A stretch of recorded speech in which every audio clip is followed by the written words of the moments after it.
তো নেক্সট যে টপিকটা আমাদের ছিল সেটা ছিল সিস্টেম অফ লিনিয়ার কনগ্রুয়েন্সেস, যে এতদিন আমরা একটা লিনিয়ার কনগ্রুয়েন্স কিভাবে সলভ করে সেই সংক্রান্ত মোটামুটি সবকিছু আমরা দেখছি। কিভাবে সলিউশন করতে হয়, কখন সলিউশন থাকবে, কখন থাকবে না, ঠিক আছে। এখন হচ্ছে যে যদি একাধিক কনগ্রুয়েন্স একসাথে সলভ করতে হয়, যে ভ্যারিয়েবল একই বাট আলাদা আলাদা মডুলাস এবং আলাদা আলাদা কনগ্রুয়েন্স, এবং সেই ক্ষেত্রে আবার এমন একটা ওই ভ্যারিয়েবলের ভ্যালু বের করতে হবে যেন দুইটা কনগ্রুয়েন্সি সাইমালটেনিয়াসলি সে স্যাটিসফাই করে, ঠিক আছে। তো এটাই হচ্ছে system of linear congruence solve করার আইডিয়া বা রিকোয়ারমেন্ট, বেসিক রিকোয়ারমেন্ট। এখন এখানে প্রথমে একটা এক্সাম্পল দিয়ে আমরা শুরু করি, তাহলে আমাদের বুঝতে সুবিধা হবে। এখানে দেখো বলা হয়েছে যে x কনগ্রুয়েন্ট টু 8 মোড 11 এই একটা কনগ্রুয়েন্স দেয়া আছে, আর একটা হচ্ছে x কনগ্রুয়েন্ট টু 3 মোড 19। এই দুটাকে সলভ করতে হবে সাইমালটেনিয়াসলি। সাইমালটেনিয়াসলি মিন্স তোমার এমন একটা x এর ভ্যালু বের করতে হবে যেটা এখানে বসালেও এই কনগ্রুয়েন্সটাও সত্য হয় এবং এখানে বসালে এই কনগ্রুয়েন্সটাও সত্য হয়, ঠিক আছে। তো এটা সলভ করার অনেক ওয়ে আছে। তো আমাদের থিওরেম বোঝার জন্য এইভাবে যদি আমরা সলভ করি তাহলে থিওরেমটা বুঝতে আমাদের একটু সুবিধা হবে। আচ্ছা, এখানে x প্রথমটা দেওয়া আছে কি x কনগ্রুয়েন্ট টু 8, তাই তো। সো এটাকে আমি লিখতে পারি কি x minus 8 is divisible by 11, তাই না। তার মানে x মাইনাস 8 সমান সমান হবে কি সাম 11 ইন্টু সাম ইন্টিজার, যেখানে মানে 11y লিখলাম আমি, যেখানে y belongs to the set of integer. আশা করি বোঝা যাচ্ছে। তো দেন এখান থেকে আমি লিখতে পারবো তাহলে x is equal two 11y plus 8, ঠিক আছে। তাহলে x এর জন্য আমরা এই এক্সপ্রেশনটা লিখতে পারি প্রথম কনগ্রুয়েন্স থেকে। তো যেখানে ওয়াইটা হচ্ছে একটা ইন্টিজার। তো এখন আমরা সেকেন্ড কনগ্রুয়েন্স যেটা আছে সেখানে আমরা এই মানে x এর এই এক্সপ্রেশনটা বসাই দিই সেকেন্ড কনগ্রুয়েন্স যেহেতু, অর্থাৎ আমরা প্রতিস্থাপন পদ্ধতিতে যেভাবে আমাদের অ্যালজেব্রাইক ইকুয়েশন যদি থাকতো তখন ওই যে প্রতিস্থাপন পদ্ধতিতে একটা থেকে x এর ভ্যালু বের করে আরেকটাতে বসাই দেয়, এইরকম একটা পদ্ধতিতে আমরা সলভ করছিলাম, অনেকটা সেরকম। তো এখন 11y প্লাস 8 যদি সেকেন্ড কনগ্রুয়েন্স যে এটাতে বসাই, ঠিক আছে, তাহলে কি আসতেছে x এর জায়গায় 11y plus 8 congruent to 3 mode হচ্ছে 19। ওকে, আচ্ছা, তাহলে এখন এটাকে এখান থেকে আমরা কি লিখতে পারি, এখান থেকে লিখতে পারি হচ্ছে 11y, এখানে 8টা যদি ও পাশে চলে যায় তাহলে হচ্ছে congruent to 3 minus 8, that means minus 5, modulus হচ্ছে 19। তারপর মাইনাস 5 মিন্স হচ্ছে অ্যাকচুয়ালি মাইনাসটা যদি না রাখতে চাই তাহলে 19, যেহেতু বোথ সাইড বলতে তুমি শুধু 19, যেহেতু মাইনাস 5 ইজ কনগ্রুয়েন্ট টু কত 14, ঠিক আছে। আমি ট্রানজিটিভিটি থেকে যদি আসি, বা 19 কনগ্রুয়েন্ট টু 0 মোড 19, ওটার সাথে যোগ করলেও হয়, একই কথা। আর এখানে সিম্পলি তুমি মাইনাস 5 এর সাথে আরো 19 বাড়ায় দাও, ঠিক আছে। তাহলে কত হয় মাইনাস 5 প্লাস 19, তার মানে হচ্ছে প্লাস 14। কারণ হচ্ছে যে minus 5 congruent to plus 14 mod 19, এখান থেকে আসলো মাইনাস 5 কনগ্রুয়েন্ট টু 14 মোড 19। তাহলে আবার এখানে হচ্ছে 11y কনগ্রুয়েন্ট টু মাইনাস 5, তাহলে যে ট্রানজিটিভিটি অ্যাপ্লাই করলে 11y কনগ্রুয়েন্ট টু 14 মোড 19। ওকে, তো এখন এইটাকে সলভ করা যায় কিনা, ঠিক আছে। তো এটা তো দেখতে পাচ্ছ যে এখানে 11y 11 আছে এই পাশে, আর এই পাশে হচ্ছে 19। আগে হচ্ছে সলিউশন আছে কিনা। তো 11 আর 19 তাদের জিসিডি হচ্ছে 1, তারা হচ্ছে কোপ্রাইম নাম্বার। সো এইটার সলিউশন অবশ্যই থাকবে কোপ্রাইম হলে, তাহলে একটা ইনকনগ্রুয়েন্ট সলিউশন থাকবে মডুলাস 19, ঠিক আছে। আমাদের একটার যে থিওরি আমরা পড়ে আসছিলাম, যে যদি এ এবং এম এই দুইজনের জিসিডি যদি হচ্ছে এটাকে ডিভাইড করে, তাহলে ওই জিসিডি তত সংখ্যক ইনকনগ্রুয়েন্ট সলিউশন আছে। যেহেতু এখানে 11 আর 19, তার জিসিডি হচ্ছে 1, এবং 1 দিয়ে 14 কে ডিভাইড করা যায় নিঃশেষে, সুতরাং একটা ইনকনগ্রুয়েন্ট সলিউশন আছে, ঠিক আছে, 19 এর মডুলাস 19 এর সাপেক্ষে।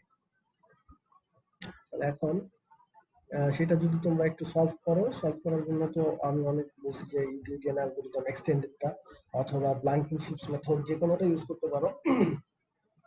তো এখানে আমরা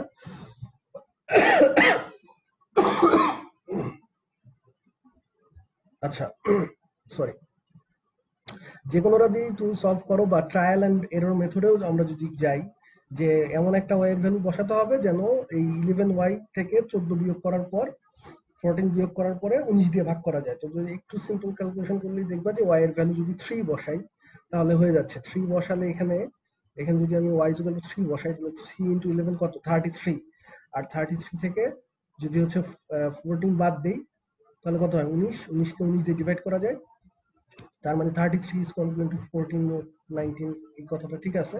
সুতরাং y is equal to y equal to 3 mod 19, এটাই হচ্ছে আমার অ্যান্সার। ঠিক আছে, এই কনগ্রুয়েন্সের সলিউশন যে y equal to 3 mod হচ্ছে 19। সো এখান থেকে আমি আবার লিখতে পারি যে y সমান সমান y, এটা এই কথা মানে কি y minus 3 is divisible by 19, তাহলে y সমান সমান লেখা যাবে 19z plus 3 where z element of z is in the set of integers। কথা বোঝা যাচ্ছে কিনা দেখো, ওই যে y minus 3 কে 19 দিয়ে ডিভাইড করা যাবে মানে হচ্ছে y minus 3 is equal to 19 into some integer, তারপরে মাইনাস 3 টাকে ওপাশে নিয়ে গেছে, তাহলে y is equal to 19z plus 3, এটা লিখে দেবে। ওকে, এখন তাহলে y এর ভ্যালু পাইছি আমরা। শুরুতে যে x যেটা আমরা ধরে নিয়েছিলাম যে x সমান সমান সামথিং y, সেখানে তাহলে এই ভ্যালুটা এখন রিপ্লেস করব। ঠিক আছে, যে এই জায়গাটাতে এই যে এখানে ধরে নিয়েছিলাম x is equal to 11y plus হচ্ছে 8, আর এখন আমরা পাইলাম y is equal to 19z plus 3। তাহলে এখন এটা বসাই। ঠিক আছে, ওকে, তাহলে যদি বসাই x is equal to তাহলে কি আসে 11y এর জায়গায় আমি লিখতে পারবো হচ্ছে 11 তো থাকবে, y এর জায়গায় লিখতে হবে কি 19z প্লাস 3, আর হচ্ছে প্লাস 8 তো ছিলই, প্লাস 8। এই যে জাস্ট এই লাইনটাতে এই লাইনটাতে y এর জায়গায় y এর ভ্যালুটা বসাই দিচ্ছি। আচ্ছা, তাহলে 11 ইন্টু 19 এটা গুণ করলে কত হয় 209। হ্যাঁ 209z প্লাস হচ্ছে 33 প্লাস 8, তার মানে হচ্ছে 209z প্লাস 41। ঠিক আছে, এটা হচ্ছে সব x। ঠিক আছে, তার মানে আমি ফাইনালি পাচ্ছি x মাইনাস 41, যেখানে এই জি গুলো কি, জি গুলো হচ্ছে যে কোনো ইন্টিজার, আরবিটারি ইন্টিজার। আমি 0 বসাতে পারি, -1 বসাতে পারি, 1 বসাতে পারি, ডাজন্ট ম্যাটার। তার মানে আমি এটাকে লিখতে পারবো যে x মাইনাস 41 সমান সমান 209z where z is any integer. ঠিক আছে, তার মানে এটাকে কনগ্রুয়েন্সের ভাষায় লিখলে আমরা পাই x congruent to 41 mod modulus কত হবে বলো এনিওয়ান? 209। হ্যাঁ 209। ওকে, সো ফাইনালি আমরা পাইলাম যে x কনগ্রুয়েন্ট টু 41 মডুলাস 209। তার মানে আমাদের এই অরিজিনাল যেই সিস্টেমটা ছিল সেটার সলিউশন হচ্ছে এইটা।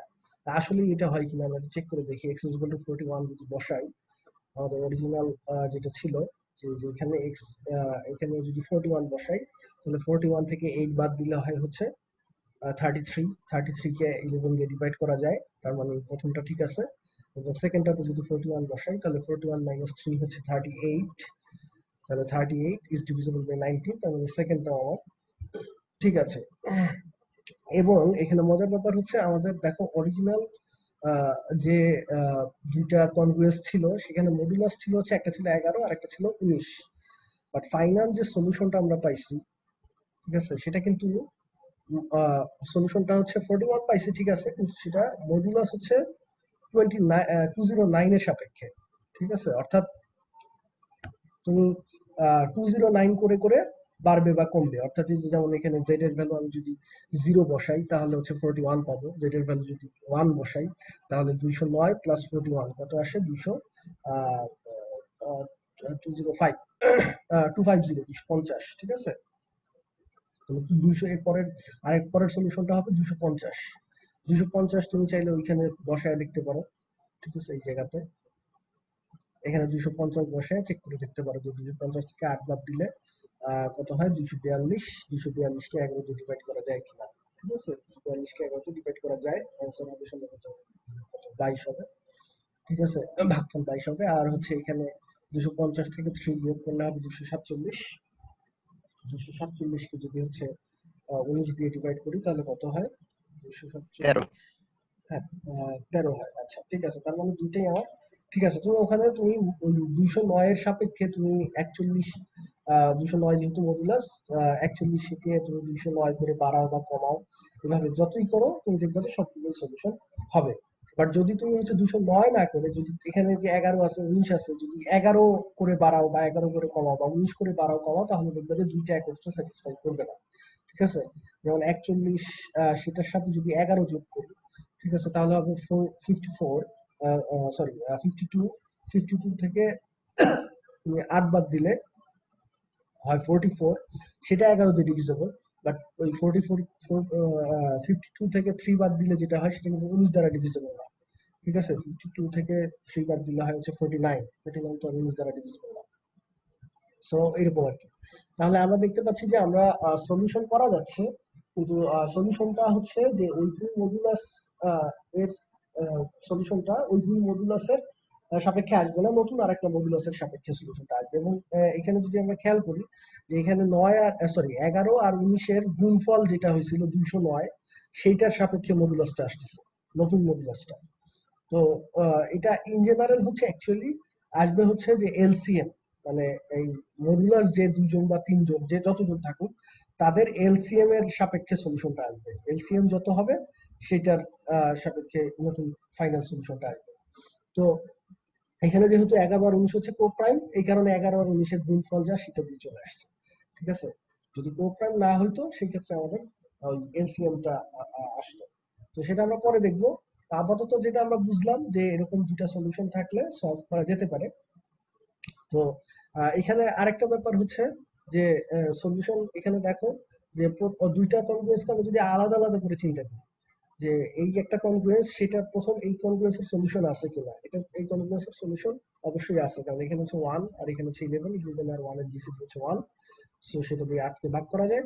তার মানে এই কনগ্রুয়েন্সও সলভেবল, এই কনগ্রুয়েন্সও সলভেবল। এটা তো বোঝাই যায় যে যদি একটা সিস্টেমের মানে একটা পার্টিকুলার কনগ্রুয়েন্স যদি সলভেবল না হয় তাহলে তো ওই সিস্টেমের সলিউশন থাকবে না, ঠিক আছে। এই যে আচ্ছা, তো এখন এখানে একটা থিওরেম দেওয়া আছে যেটার সাহায্যে আমরা হচ্ছে মানে এই জিনিসটাই প্রুফ করবো ইন জেনারেল, যেটা আমরা এতক্ষণ এক্সাম্পল দিয়ে করলাম আর কি, যে আসলে এটা সব ক্ষেত্রে হবে কিনা। তো এখানে দুইটা কনগ্রুয়েন্স দেয়া আছে, দেখো x congruent to b mod হচ্ছে m আর x congruent to c mod n, যেখানে m আর n এই দুজন হচ্ছে কোপ্রাইম বলা আছে। কোপ্রাইম নিয়ে আগে আমরা শুরু করি, দেন হচ্ছে আমরা জেনারেল যাতে যাব।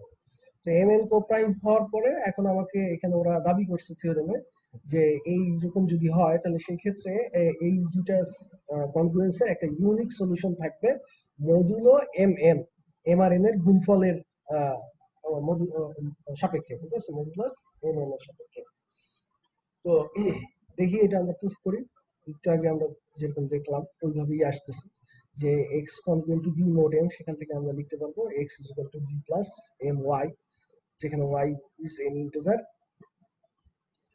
দেন এই জিনিসটাকে আমরা এই x এর যে ভ্যালুটা পাইছি 3 নাম্বার, সেটাকে আমরা হচ্ছে এই যে 2 নাম্বার যে কনগ্রুয়েন্সটা আছে সেখানে রিপ্লেস করব।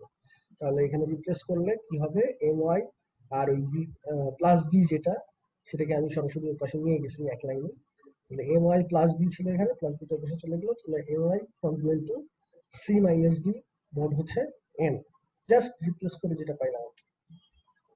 এখন এখানে বলা হয়েছে যে এই 4 নাম্বার যেটা 4 নাম্বার এই কনগ্রুয়েন্সটা, এটা অবশ্যই এটার একটা সলিউশন আছে, must have a unique solution modulo n।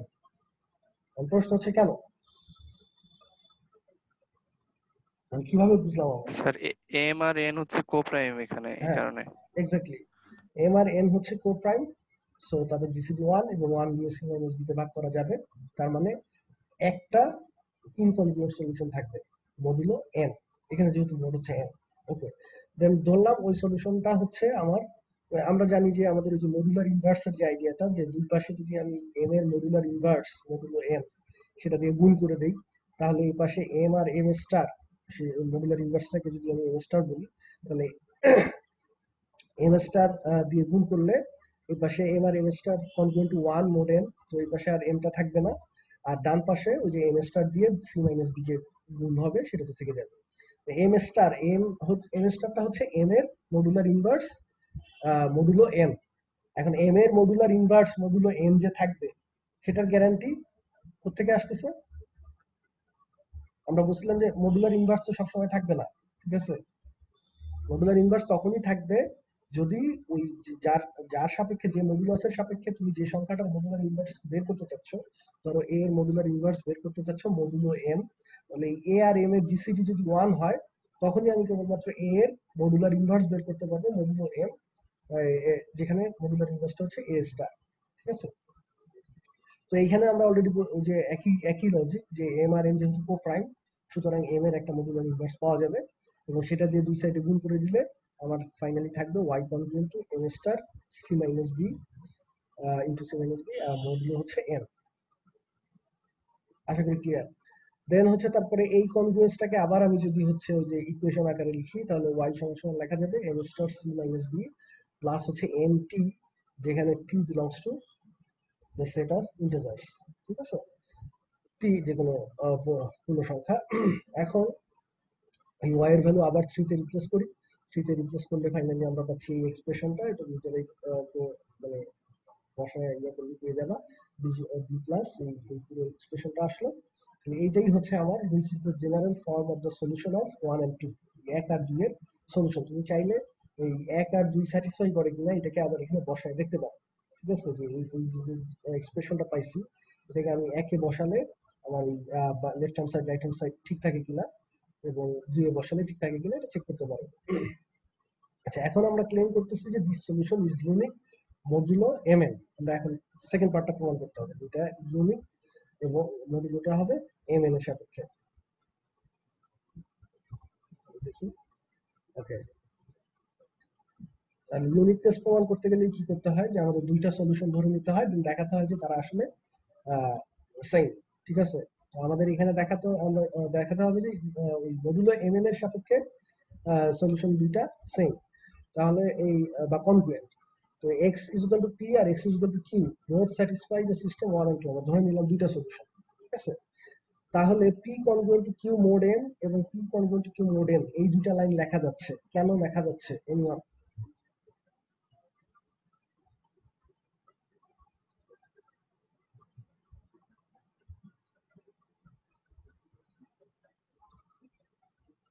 দুইটা সলিউশন ধরে নিচ্ছি, আমাদের অরিজিনাল কনগ্রুয়েন্সটা ছিল x congruent to b mod m, আর এটা ছিল কি x congruent to c mod n।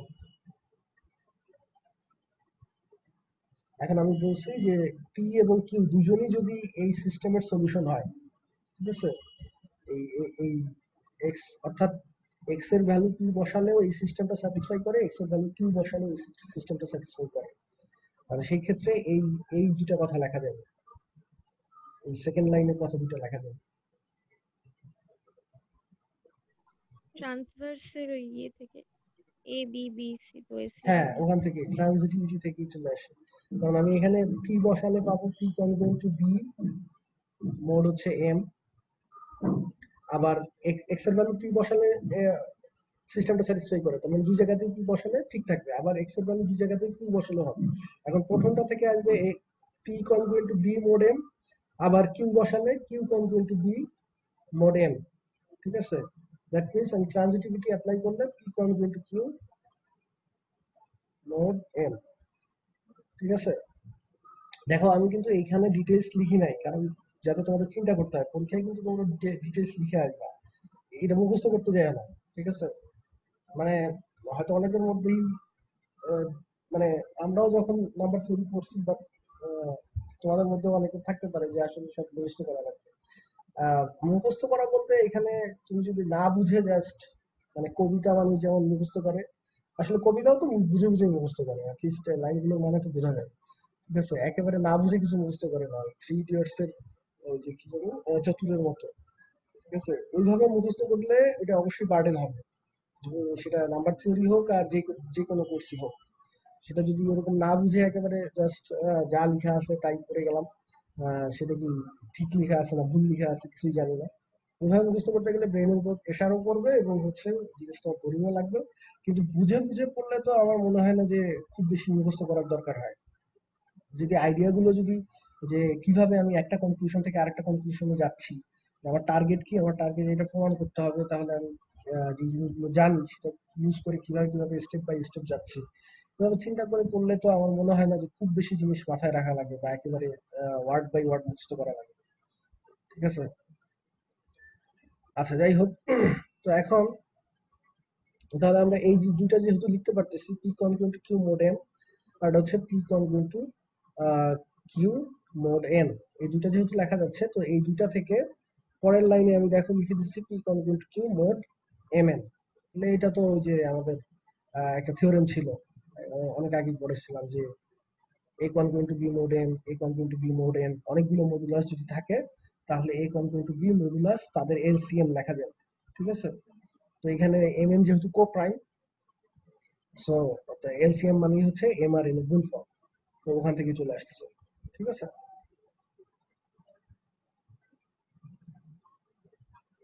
তাহলে আমরা যেহেতু পেয়ে গেলাম যে p congruent to q modulus হচ্ছে এম এন, সুতরাং এই কথার মানেই হচ্ছে তুমি যে কোনো দুইটা সলিউশন যদি নাও, আমরা কিন্তু এখানে আরবিট্রারি সলিউশন দুইটা ধরে নিছি, তাই না?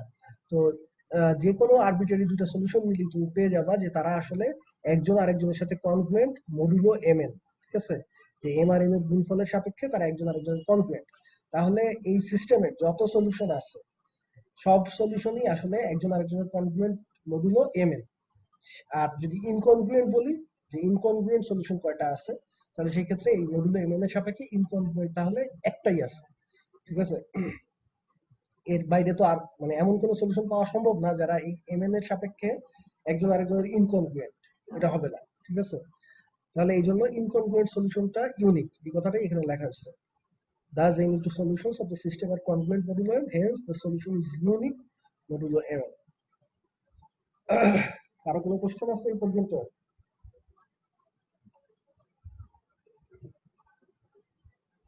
বা বুঝতে অসুবিধা হয়েছে? আচ্ছা, নাই। নেক্সট কোশ্চেনটা দেখি।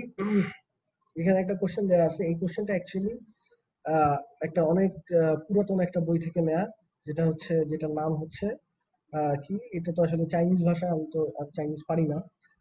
তারপর সান জু সুয়ান চিন, ঠিক আছে, যেটার হয়তো উচ্চারণটা কাছাকাছি এরকম, যেটার অনুবাদ হচ্ছে master Sun's mathematical manual. Master Sun একজন চাইনিজ গণিতজ্ঞ ছিলেন, এবং তার ম্যাথমেটিক্যাল ম্যানুয়ালের মধ্যে এইটা ভলিউম 3-তে এই প্রবলেমটা পাওয়া গেছে।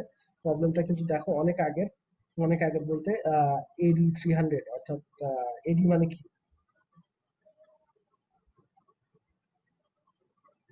এনিওয়ান, এডি মানে কি? After death of Cristo. না, আফটার ডেট না। এডি মানে হচ্ছে অ্যানো ডমিনি, ঠিক আছে? অ্যানো ডমিনি মানে হচ্ছে জন্মের 300 বছর পর। আফটার ডেটটা মানে এটা একটা কমন মিস্টেক আর কি, অনেকেই আফটার ডেট বলে, বাট আফটার ডেট ধরলে, কারণ এখানে যীশু খ্রিস্ট 33 বছর বেঁচে ছিল, আর বিসি বলতে বোঝায় হচ্ছে বিফোর ক্রাইস্ট, মানে জন্মের আগে। তাহলে মাঝখানে 33 বছর তোমার কোনোটাতেই আসে না, ঠিক আছে? তুমি যদি মানে ডেথের পরে ধরো, ওই মাঝখানে 33 বছর তো ফাঁকা চলে গেল। বিসিতে হচ্ছে বিফোর ক্রাইস্ট, জন্মের আগের দিনে, বুঝা গেছে? আর এডিটা হচ্ছে অ্যাকচুয়ালি অ্যানো ডমিনি, মানে হচ্ছে in the name of our Lord, এটা ইয়া করা হয় আর কি, ইংলিশ করা হয়। তো এখানে আসলে বেসিক্যালি বোঝানো হয় যে যীশু খ্রিস্টের জন্মের 300 বছর পর এডি।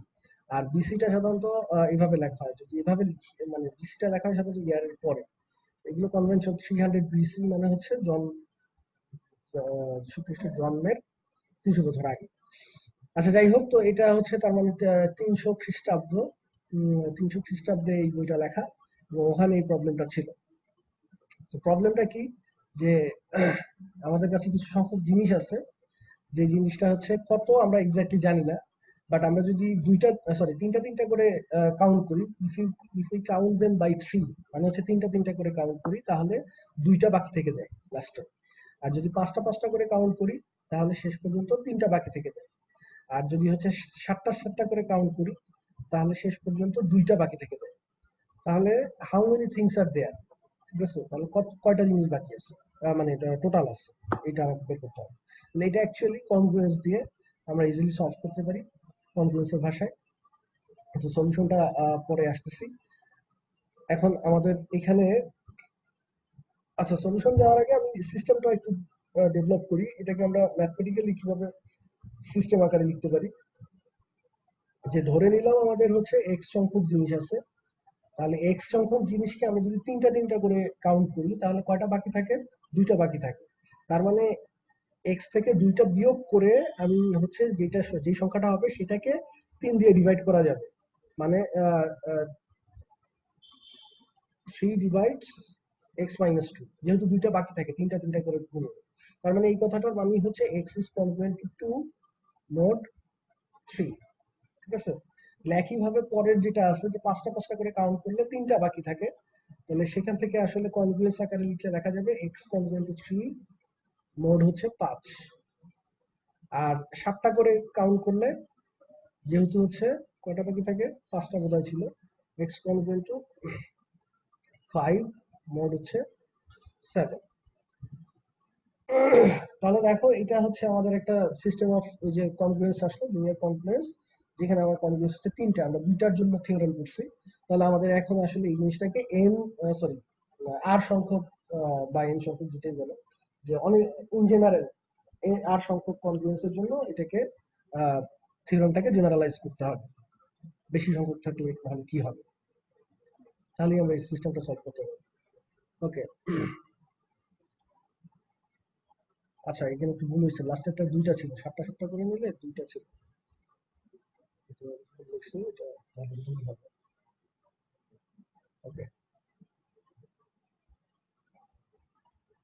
তাহলে এখন আমরা যাই, এই জেনারেলাইজেশনটা সেটার একটা স্পেশাল নাম আছে, এটা হচ্ছে চাইনিজ রিমাইন্ডার থিওরেম। কারণ হচ্ছে এটা ওই ওই বইতে না, এই থিওরেমটা সম্ভবত হচ্ছে জেনারেলাইজেশনটা সম্ভবত 1300 সালের কোনো একটা, উনিও একজন চাইনিজ গণিতজ্ঞ, ওনার ওনার বইতে সম্ভবত সলিউশনটা দেওয়া ছিল, ঠিক আছে। তো এই কারণে এটার নাম হচ্ছে Chinese reminder theorem. So Chinese জিনিস যে অনেকদিন টিকে না, সেটার একটা কাউন্টার এক্সাম্পল হচ্ছে এটা, এই চাইনিজ রিমাইন্ডার থিওরেম এখনো টিকে আছে।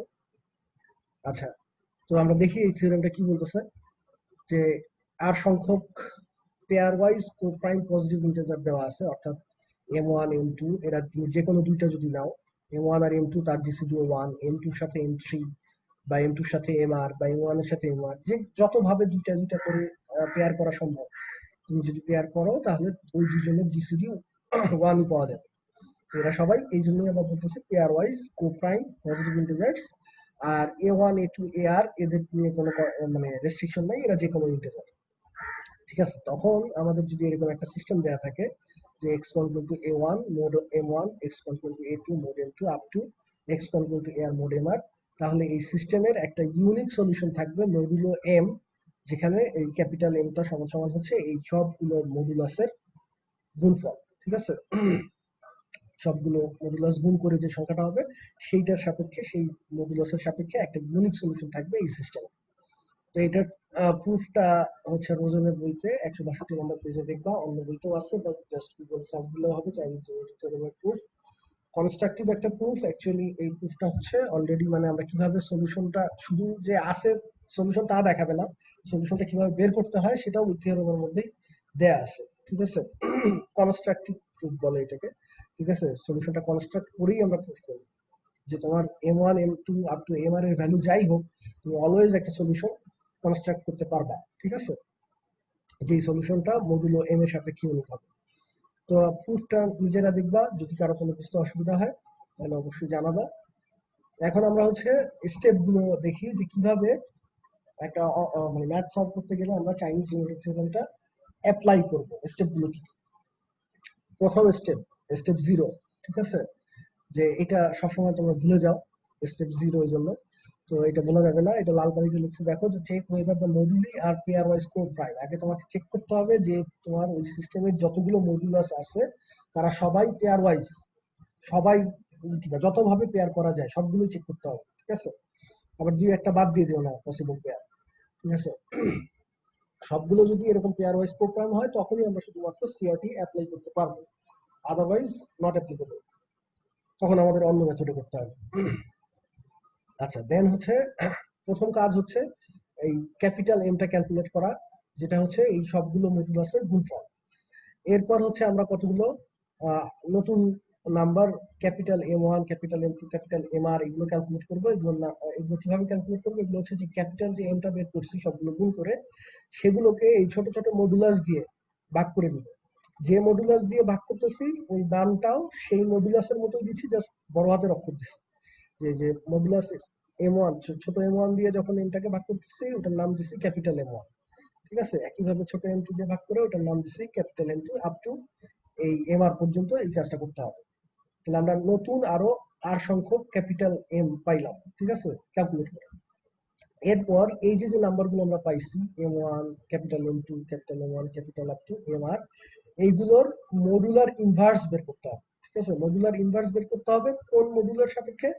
এই যেই মডুলাস দিয়ে ভাগ করে যাকে পাইছো তাকে সেই মডুলাসের সাপেক্ষে মডুলার ইনভার্স বের করতে হবে। অর্থাৎ আমার এই M1 এর মডুলার ইনভার্স M1 স্টার লাগবে হচ্ছে মডুলো এই স্মল M1, ঠিক আছে। এখানে দেখো মানে জিনিসগুলো সিনক্রোনাইজড, সো মনে রাখতে সুবিধা হওয়ার কথা। এই যেহেতু ছোট M1 দিয়ে ভাগ করে আমি বড় M1 পাইছি, তো বড় M1 এর মডুলার ইনভার্সটাও আমার ওই মডুলো ছোট M1 এর সাপেক্ষে বের করতে হবে। একইভাবে ক্যাপিটাল M2 এর মডুলার ইনভার্স M2 স্টার এটা বের করতে হবে মডুলো M2 এর সাপেক্ষে, ঠিক আছে, ছোট M2 এর সাপেক্ষে। তো এই মডুলার ইনভার্স বের করা মানে আসলে কি, ঠিক আছে। আমরা মডুলার ইনভার্স বের করা বলতে কি বোঝাচ্ছি? তার মানে আসলে তোমাকে এখানে আর সংখ্যক লিনিয়ার কনগ্রুয়েন্স সলভ করতে হবে আলাদা আলাদা ভাবে, সেপারেটলি। এগুলো আমরা আলাদা আলাদা ভাবে বের করবো। এই যে প্রথমটা যদি আমি চিন্তা করি, তো প্রথমটা হচ্ছে কি M1 বের করতে হবে, M1 স্টার বের করতে হবে। M1 স্টারটা কি? এটা হচ্ছে M1 এর মডুলার ইনভার্স মডুলো M1। এই জিনিসটা কিভাবে বের করবো? এই জিনিসটা বের করার জন্য আসলে আমাকে যেটা করতে হবে সেটা হচ্ছে এই যে M1 স্টার, সরি M1 টা আগে লিখি, M1 into M1 star congruent to 1 mod M1, এটা সলভ করতে হবে। এই জিনিসটা বের করা মানে হচ্ছে এই কনগ্রুয়েন্সটা সলভ করা। কারণ মডুলার ইনভার্সের সংজ্ঞা তো তাই ছিল যে একটা সংখ্যা আরেকটা সংখ্যার মডুলার ইনভার্স হবে মডুলো M1 যদি ওই দুজনকে গুণ করলে কনগ্রুয়েন্ট টু 1 হয়, ঠিক আছে। তো M1 স্টার আর M1 যেহেতু একজন আরেকজনের মডুলার ইনভার্স বলতেছি, তার মানে হচ্ছে আমার অ্যাকচুয়ালি এই কনগ্রুয়েন্সটা সলভ করলেই আমি হচ্ছে M1 স্টারের যে ভ্যালুটা পাবো সেটাই হচ্ছে আমার মডুলার ইনভার্স অফ M1, ঠিক আছে। এই কনগ্রুয়েন্টটা সলভ করলে যা আসবে সেটাই হচ্ছে মডুলার ইনভার্স অফ M1। তো একইভাবে এই যে সেকেন্ডটা যখন আমি বের করতে যাব তখন আমাকে সলভ করতে হবে M2 into M2 star congruent to 1 modulo M2 small M2, এই সেকেন্ডটা যখন বের করতে হবে। এবং এগুলো কিন্তু আলাদা আলাদা ভাবে সেপারেটলি সলভ করবো। এখানে আমি আবার এইগুলোকে আবার সিস্টেম হিসেবে সলভ করবো না, ঠিক আছে। জাস্ট সিঙ্গেল আলাদা আলাদা করে প্রত্যেকটার মডুলার ইনভার্স বের করবো, ঠিক আছে। তো এখন মডুলার ইনভার্স যদি বের করা হয়ে যায় দেন হচ্ছে আমাদের দেখো এই একটা সংখ্যা ক্যালকুলেট করতে হবে যে আমাদের এই যে A1 এটা তো আমার অলরেডি আছে। A1 কোথায় আছে বলো? A1 তো আমার হচ্ছে মানে সিস্টেমে দেওয়াই আছে, সিস্টেমের যে রাইট হ্যান্ড সাইড যেটা, ঠিক আছে। এই যে কই গেল, এই যে সিস্টেমের right hand side A1 A2 up to AR এটা তো দেয়াই আছে। সো এখানে আমার A1 টা জানা আছে। তারপর হচ্ছে M1 টা আমরা অলরেডি যে ক্যালকুলেট করে আসছি এখানে। দেন হচ্ছে M1 স্টার হচ্ছে এইমাত্র ক্যালকুলেট করলাম আগের স্টেপ 3 তে।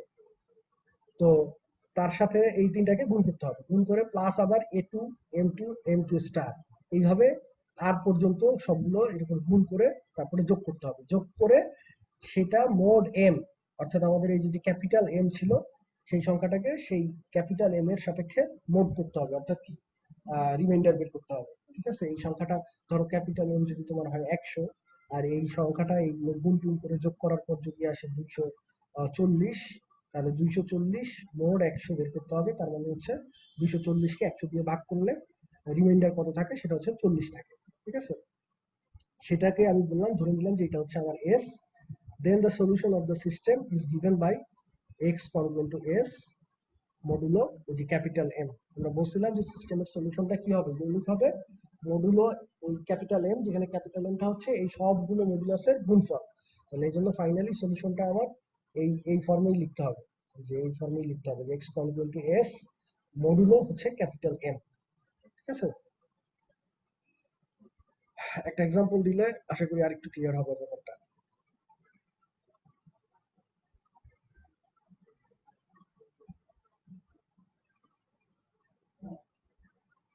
ওই যে মাস্টার সায়েন্স ম্যাথমেটিক্যাল ম্যানুয়ালে যে প্রবলেমটা ছিল ওটাই এখন করতেছি। ওটি অলরেডি আমরা ওইখানে সিস্টেমটা ডেভেলপ করে আসছিলাম যে x congruent to 2 mod 3 congruent to 3 mod 5 R congruent to 2 mod 7।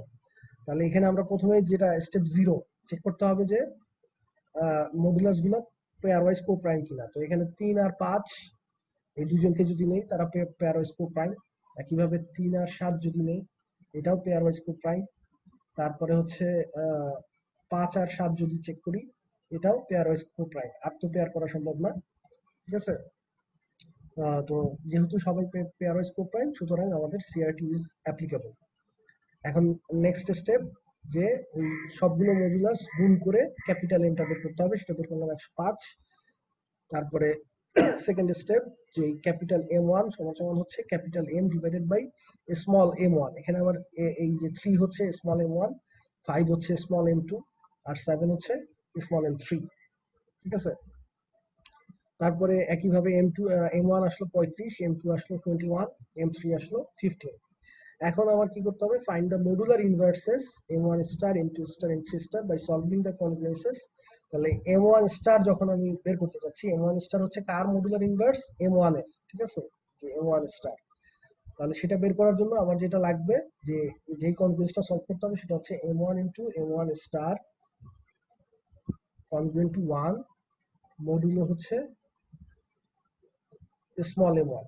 তাহলে এখন ভ্যালু বসাও, এই ক্যাপিটাল M1 মানে হচ্ছে কত আমার 35, তার মানে 35 M1 স্টার তো জানি না, এটাই তো আমার বের করতে হবে। কনগ্রুয়েন্ট টু 1 মডুলো হচ্ছে স্মল m1 কত, এই যে 3, স্মল m1 হচ্ছে 3, মোড হচ্ছে 3। তাহলে এই কনগ্রুয়েন্সটাকে আমি যদি সলভ করতে পারি তাহলে আমি M1 স্টারটা পেয়ে যাব। ঠিক আছে, তাহলে এই কনগ্রুয়েন্সটাকে যদি সলভ করো দেখবা যে কত আসে। M1 স্টার সম্ভবত 2 আসবে। হ্যাঁ 2 আসে, M1 star congruent to 2 mod 3।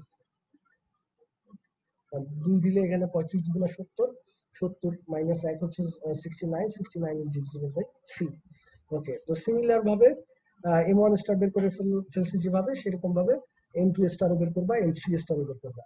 M2 star বের করার জন্য হচ্ছে আমাদের এই কনভার্সটা সলভ করতে হবে যে M2 স্টার, M2 মানে হচ্ছে যে 21 M2 star congruent to 1 mod হচ্ছে স্মল m2 হচ্ছে 5। ঠিক আছে, একইভাবে থার্ডটা M3 স্টার বের করার জন্য এই কনগ্রুয়েন্সটা সলভ করতে হবে। তো এটা যদি সলভ করো সেকেন্ডটা, সেটাকে M2 স্টার সেখান থেকে তুমি পাবা হচ্ছে M2 স্টারের ভ্যালু সম্ভবত পাওয়া যাবে হচ্ছে 3, না সরি 3 না, M2 স্টারের ভ্যালু পাওয়া যাবে 1, M2 স্টার পাওয়া যাবে হচ্ছে 1 আর M3 স্টার যেটা সেটাও পাওয়া যাবে হচ্ছে 1। তো ফাইনাল এখন আমাদের স্টেপ 3 হয়ে গেল। স্টেপ 4 যেটা, যে এই a1 into m1 into n1 star এইভাবে গুণ করে যোগ করতে হবে। তাহলে a1 আমাদের ছিল, a1 ছিল 2, তারপরে m1 হচ্ছে 35, আর m1 স্টার আমরা বের করছি 2, ঠিক আছে। একইভাবে প্লাস a2 হচ্ছে আমার 3, আর m2 হচ্ছে 21, m2 এই যে 21, আর m2 স্টার হচ্ছে 1। তারপরে ফাইনালি সবগুলো এইভাবে গুণ করে যোগ করে আমরা পাইছি হচ্ছে 233। আর এই যে মোড হচ্ছে ক্যাপিটাল এম তো আছে, মোড ক্যাপিটাল এম হচ্ছে 105, তাহলে 233 মোড 105, তার মানে হচ্ছে 23, যেহেতু 105 দিয়ে ভাগ করলে 233 কে রিমাইন্ডার থাকে 23। তাহলে solution is given by x = 23 modulo 105। এখানে চেক করে দেখি আমরা 23 যদি এখানে বসাই, x এর ভ্যালু যদি 23 বসাই তাহলে কত আসে? 23 মাইনাস 2 হচ্ছে কত? 21, সেটা 3 দিয়ে ডিভিজিবল। একইভাবে 23 এখানে বসালে 23 মাইনাস 3 হচ্ছে 20, সেটা 5 দিয়ে ডিভিজিবল। 23 যদি এখানে বসাই 23 মাইনাস 2 হচ্ছে 25, সরি 21, সেটা 7 দিয়ে ডিভিজিবল। কারো কোনো কোশ্চেন আছে?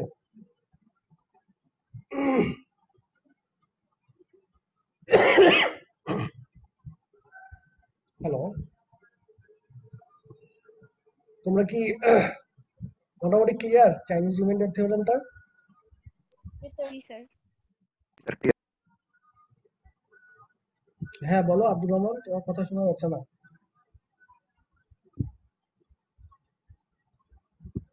আব্দুর রহমান কে জানি কি কিছু বলতে না, গেছিল। আমি কিছু বলিনি তো।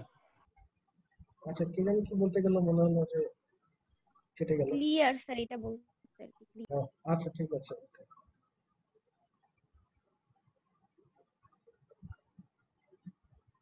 ওকে, নেক্সট তাহলে এখানে আরেকটা এক্সাম্পল দেওয়া আছে।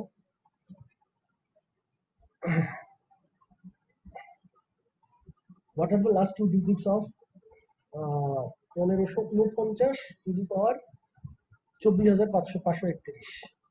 ঠিক আছে। আচ্ছা, এটা কি কেউ ট্রাই করছিল? তোমাদের এই প্রবলেমটা তো আগেই তো দেয়া ছিল। হ্যালো, এইটা তো দেওয়া ছিল না 1501 ছিল বোধহয়, 1501টাই ট্রাই করছিল কিনা। স্যার। হচ্ছে না, ট্রাই 100 দিয়ে ডিভাইড মডুলাস বের করতে হবে। 1501 ছিল, বাট 1501টা আসলে চাইনিজ ইউনিটের জন্য অ্যাপ্লাই করা লাগে না, আরো সহজেই করা যায়।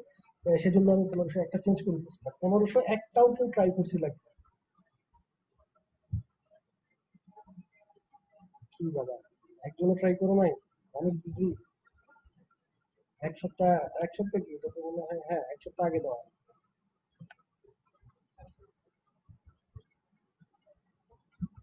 তো হতাশ হয়ে গেলাম। আচ্ছা ঠিক আছে, তো এটা ক্যালকুলেটরে এটা তো করতে পারবা না, বুঝতেই পারতেছো।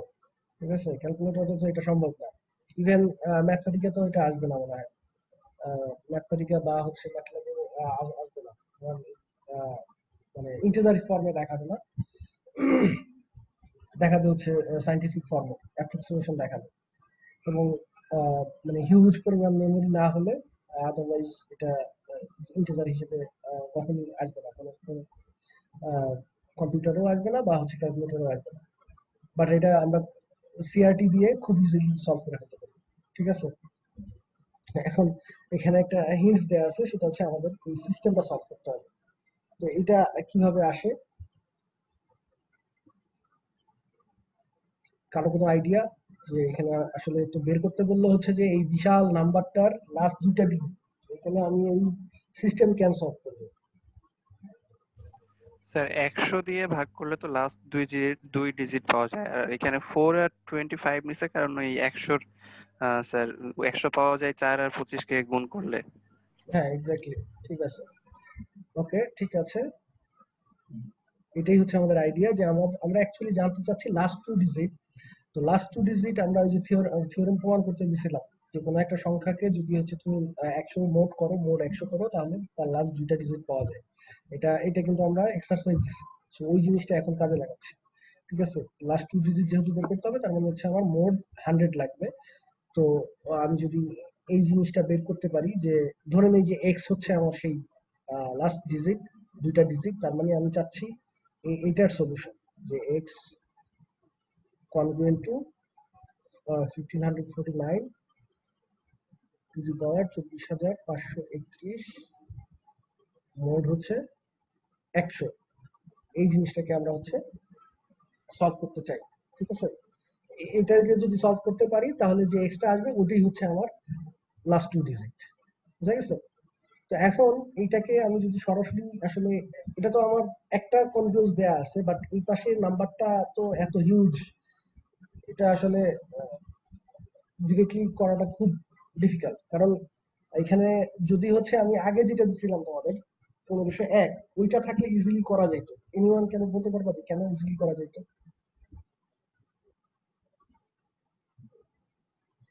1501 থাকলে, 1501 আর 100 স্যার মড করলে তো 1 আসে, হ্যাঁ তাহলে স্যার এক্স্যাক্টলি ওইখান থেকে 1501 আমরা 1 কনজুগেট টু দি 1, পাওয়ার 24। হ্যাঁ মোড এটা লেখা যায় 1501 থাকলে, কারণ 1501 কে আমরা 100 দিয়ে ভাগ করলে 1 অবশিষ্ট থাকে এক্স্যাক্টলি। তারপরে আমি দুই সাইডে জাস্ট যদি কনগ্রুয়েন্স নিয়ে নেই, সরি পাওয়ার নিয়ে নেই, 24,531 হোক আর যাই হোক, যাই করি পাশে তো 1ই হবে। তার মানে আমি পরের লাইনেই জাস্ট 1 লিখে দেওয়া যায়, এবং 1 মানে হচ্ছে 01 হচ্ছে, ঠিক আছে? আমার লাস্ট দুটো ডিজিট হবে 01। তো 1501 থাকলে ইজিলি করা যেত, কিন্তু সমস্যাটা হচ্ছে আমার তো 1501 এখন চেঞ্জ করে দিছে 1549। এটাকে তুমি যদি রিডিউস তো করা যাবে না, কিন্তু পাওয়ার আছে। আমি যদি ওইভাবে করি যে 1549 কনগ্রুয়েন্ট টু, এখানে তো হবে 49, ঠিক আছে? মোড হচ্ছে মানে আগের অ্যাপ্রোচটা যদি অ্যাপ্লাই করি, তাহলে এখন তো দুই পাশে যদি পাওয়ার করি তাহলে 49 টু দি পাওয়ার 24,531 আসবে, ঠিক আছে? তাহলে আইদার হচ্ছে আমাকে ফার্স্ট এই দুই পাশে যদি আমি পাওয়ার করে দেই তাহলে আমার আলটিমেটলি আসবে x congruent to 49 to the power 24,531, mod হচ্ছে 100। তাহলে যেটা করতে হবে যে হয় হচ্ছে ফার্স্ট মডুলার এক্সপোনেনশিয়েশন অ্যাপ্লাই করতে হবে, অ্যাপ্লাই করে 49 টু দি পাওয়ার এটার কনগ্রুয়েন্ট কত হয় সেটা দেখতে হবে, অথবা আমরা হচ্ছে চাইনিজ রিমাইন্ডার থিওরেমে যেতে পারি। তো চাইনিজ রিমাইন্ডার থিওরেমে কিভাবে যেতে পারি? ওই যে যেটা বললো শাকিল, যেহেতু এখানে আমাদের চাইনিজ রিমাইন্ডার থিওরেমে যাওয়ার জন্য দুইটা জিনিস খেয়াল রাখতে হবে, যে আমাদের যেই এই সিস্টেমটাকে আমরা দুইটা কম্পোনেন্টসে ভাগ করব এমন ভাবে যাতে মডুলাস গুলো কোপ্রাইম হয় এবং তাদেরকে গুণ করলে আবার 100 হয়, ঠিক আছে? আমি যদি এইভাবে লিখি যে মডুলাস হচ্ছে 4 আর হচ্ছে x কনগ্রুয়েন্ট টু 1549। এখনো আমি চাইনিজ রিমাইন্ডারের থিওরেমে যাই নাই, আমি এটা জাস্ট যে আমাদের থেকেই লিখলাম, আমাদের যে আগে যে থিওরেম ছিল যে একাধিক থাকলে সেম কনগ্রুয়েন্স যদি একাধিক মডুলাসের সাপেক্ষে থাকে তাহলে আমরা একটা কনগ্রুয়েন্স আকারে লিখতে পারি। দুইটা সেম কনগ্রুয়েন্স যদি মডুলাস আলাদা থাকে তাহলে একটা কনগ্রুয়েন্স আকারে লেখা যায়, যেখানে মডুলাসটা হবে তাদের এলসিএম। তো এখানে 4 আর 25 তার এলসিএম হচ্ছে 100, যেহেতু 4 আর 25 হচ্ছে আমার হচ্ছে কোপ্রাইম, তাহলে 4 আর 25 এর এলসিএম হবে তাদের গুণফল। আর উল্টাটা তো অবভিয়াসলি ট্রু, সেটাও আমি ব্যাখ্যা করছিলাম যে যেহেতু এলসিএম কে তো ওই সংখ্যা ভাগ করে, তাহলে এটা দেয়া থাকলে সেটাকে দুই ভাগে ভাগ করে লেখা যাবে। এখন আমি চাইলে এখানে তুমি বলতে পারো স্যার আমি তো 5 আর 20ও লিখতে পারতাম, ঠিক আছে? 5 আর 20 লিখলে অ্যাকচুয়ালি হইতো না, কারণ 5 আর 20 এর এলসিএম তো আসলে 20, ঠিক আছে? তো এদিক তখন আসলে ওই আর আরেকটা ব্যাপার হচ্ছে যে 5 আর 20 তো কোপ্রাইম না, তো এই জন্য আমরা ওই সাইডে যাবো না, যেহেতু আমরা সিআরটি অ্যাপ্লাই করবো সেজন্য আমাদের হচ্ছে এমন দুইটা মডুলাস চুজ করতে হবে যে দুইটা হচ্ছে একটা আরেকটার সাথে কোপ্রাইম। তো এখন আমি যদি এটা করে আমার লাভ কি হলো? এটা করে যেটা লাভ হলো সেটা হচ্ছে আমাদের এই যে মডুলাসটা ছোট হয়ে গেছে। আগে মডুলাসটা ছিল 100, এখন মডুলাসটা ছোট হয়ে গেছে এবং এখন হয়তো বা সলভ করতে ইজি হবে। এখন আমরা আসি যে এই দুইটাকে কিভাবে একত্রে সলভ করা যায়। তো এই দুটাকে একত্রে সলভ করার জন্য আগে হচ্ছে ওই যে আগের আইডিয়াটাই কাজে লাগানো যায়, যে 1549 সেটাকে আমরা লিখতে পারি কনগ্রুয়েন্ট টু, দেখো তো কত আসে 1549, হ্যাঁ কনগ্রুয়েন্ট টু হচ্ছে 1, মোড হচ্ছে 4। এই 1549কে 4 দিয়ে ভাগ করলে এক অবশিষ্ট থাকে। তাহলে দুই পাশে আমি যদি পাওয়ার করে দিই যে এটা টু দি পাওয়ার হচ্ছে 24,531, তাহলে এই পাশে তো ওই একের পাওয়ার একই 24,531 একই থাকবে। তার মানে আমি এই এই এই এই কনগ্রুয়েন্সটাকে আমি লিখতে পারবো যে x কনগ্রুয়েন্ট অ্যাকচুয়ালি কত 1, যেহেতু এই পুরো জিনিসটা কনগ্রুয়েন্ট টু 1 মোট 4 আর x কনগ্রুয়েন্ট টু এই পুরোটা, তার মানে হচ্ছে ট্রানজিটিভিটি অনুযায়ী x কনগ্রুয়েন্ট টু 1 মোট হচ্ছে 4।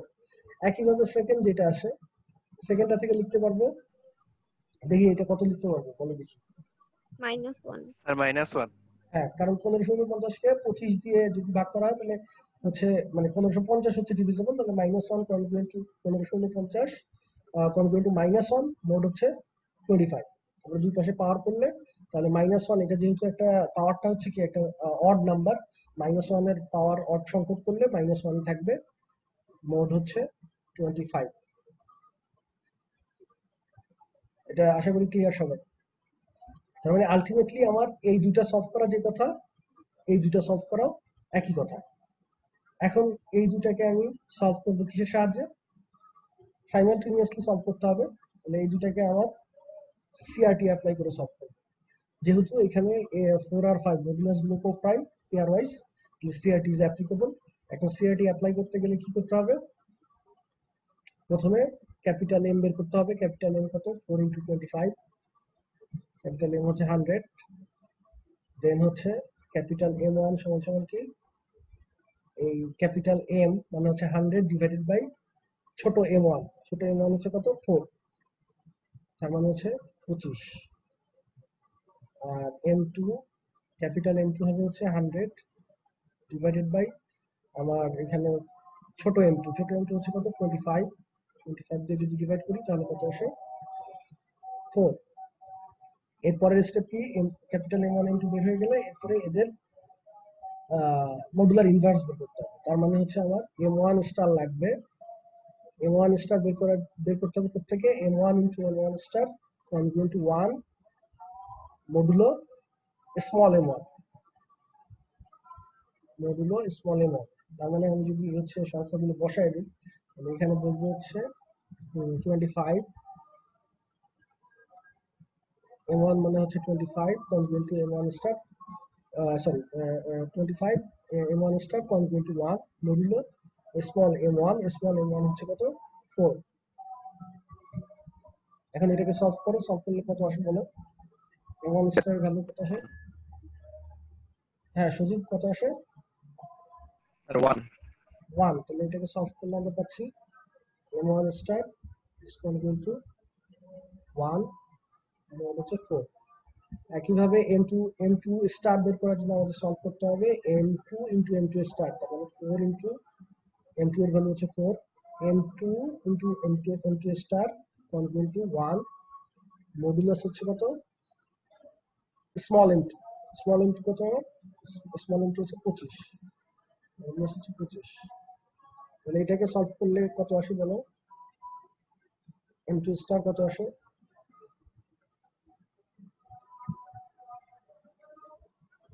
6। এই 6 আসে নাকি না? 6 বসালে হয়? m2 স্টার যদি 6 বসাও তাহলে 4 6 24 কনগ্রুয়েন্ট টু 19 আসে। 19 আসে স্যার। হ্যাঁ 19 আসে। যদি m2 এর ভ্যালু যদি 19 বসাও তাহলে 4 × 19 হচ্ছে কত? 76 -1 is divisible by 25। তাহলে আসে m2 star congruent two 19 mode হচ্ছে 25। তাহলে আমি m1 স্টার m2 স্টার পেয়ে গেলাম। এখন আমাদের নেক্সট স্টেপ হচ্ছে এই যে আমাদের এই সবগুলো গুণ করতে হবে। a1 m1 m1 স্টার ওইভাবে ছিল। a1 কত ছিল? a1 ছিল 1, আর এখানে একটু দেখে নিলাম a1 1 আর a2 হচ্ছে আমাদের -1।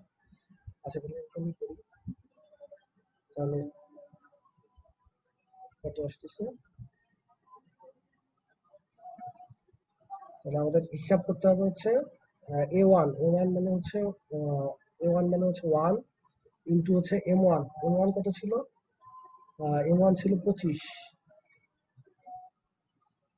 আর m1 স্টার পাইছি কত? 1, তাই না? আচ্ছা, আর দেন প্লাস a2 হচ্ছে আমাদের যে -1। তারপরে হচ্ছে কত? m2 কত পেয়েছিলাম?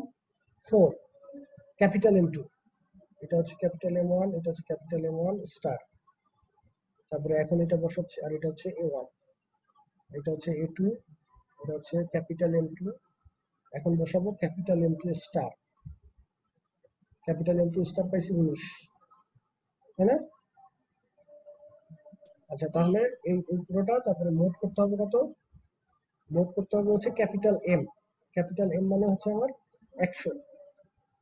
তাহলে এখন হিসাব করো, এটা কত আসে? 25, আর এখানে আসে কত? -76। মোড হচ্ছে 100, তার মানে আলটিমেটলি আসতেছে কত? -51. -51 মোড 100। তার মানে -51 কে লেখা যায় কি? 49 49 মোড 100। ঠিক আছে, তাহলে দিস ইজ দ্য সলিউশন। এটাই তো আমার এক্স। মানে অ্যাকচুয়ালি সলিউশনটা ফাইনালি লিখতে হবে। আমি চাইনিজ রিমাইন্ডার থিওরেমের সলিউশন যদি এভাবে লিখেছি, x কম্পোনেন্ট টু 49 মোড হচ্ছে 100। ঠিক আছে, this is the solution of the system. এই যে এই সিস্টেমের সলিউশন, এই সিস্টেমটার সলিউশন। তো এই সিস্টেমের সলিউশন যেহেতু x component to 49, that means আমাদের অরিজিনাল যে একটা যেটা ছিল, সরি, একটা যে কনগ্রুয়েন্স ছিল সেটার সলিউশন হচ্ছে এই যে এখানে আমরা ধরে নিয়েছিলাম x congruent to this mode 100। তার মানে x যেহেতু আবার কনগ্রুয়েন্ট টু 49, তার মানে হচ্ছে আমাদের এই বড় নাম্বারটা সেটা আসলে কনগ্রুয়েন্ট টু 49 মোড 100। ঠিক আছে, এই বিশাল যে নাম্বারটা সেটা আসলে এই কনগ্রুয়েন্ট টু যে ট্রানজিটিভিটি অনুযায়ী 1549, 24531 is congruent to x, R x হচ্ছে congruent to 49 মডুলো হচ্ছে 100। তাহলে এই কথার মানে কি? কথার মানে হচ্ছে যে এই বিশাল নাম্বারটাকে 100 দিয়ে ভাগ করলে যে রিমাইন্ডার হবে, 49 কে 100 দিয়ে ভাগ করলেও সেই রিমাইন্ডার হবে। কনগ্রুয়েন্সের সাথে মোড অপারেটরের যে সম্পর্ক সেটা বলতেছে। তাহলে যেহেতু 49 কে 100 দিয়ে ভাগ করলে রিমাইন্ডার কত হয়? 49 হয়। ঠিক আছে, সেই কারণে আমাদের এই বিশাল নাম্বারটাকে 100 দিয়ে ভাগ করলেও রিমাইন্ডার 49 হবে। দ্যাট মিন্স লাস্ট দুইটা ডিজিট 49ই হবে। যেহেতু 100 দিয়ে ভাগ করলে রিমাইন্ডার লাস্ট দুইটা ডিজিট থাকে, সেটা আবার আমরা প্রুফ করে আসছি। ঠিক আছে, তাহলে মানে কি জিনিসটা কি ইন্টারেস্টিং লাগলো না নাকি? বিশাল একটা নাম্বার যেটা আসলে ক্যালকুলেটর কম্পিউটার দিয়ে করা যাচ্ছে না। হ্যাঁ বলো। স্যার অন্যভাবে সলভ করা যাবে এটা, এই সিআরটি চাইনিজ আমি রিমাইন্ডার? আমি তো বললাম এই ডিভিজিবিলিটির যে প্রবলেম গুলো, মানে লাস্ট টু ডিজিট বের করা, তুমি যদি জাস্ট গুগল একটু সার্চ দাও যে last two digit, last 5 digit, last digit, ঠিক আছে, বের করা, এগুলো অনেক অনেক অনেক ইউজ আছে এবং অনেক ভাবে করা যায়। চাইনিজ রিমাইন্ডার থিওরেমটা এই সিস্টেমটা যেভাবে সলভ করলেন আপনি, মানে এটা অন্যভাবে সলভ করা যাবে কিনা? সিআরটি অ্যাপ্লাই করলে তো আমার স্টেপ বাই স্টেপ এভাবে অ্যাপ্লাই করতে হবে, তাহলে তো আর তোমার সিআরটি হইলো না।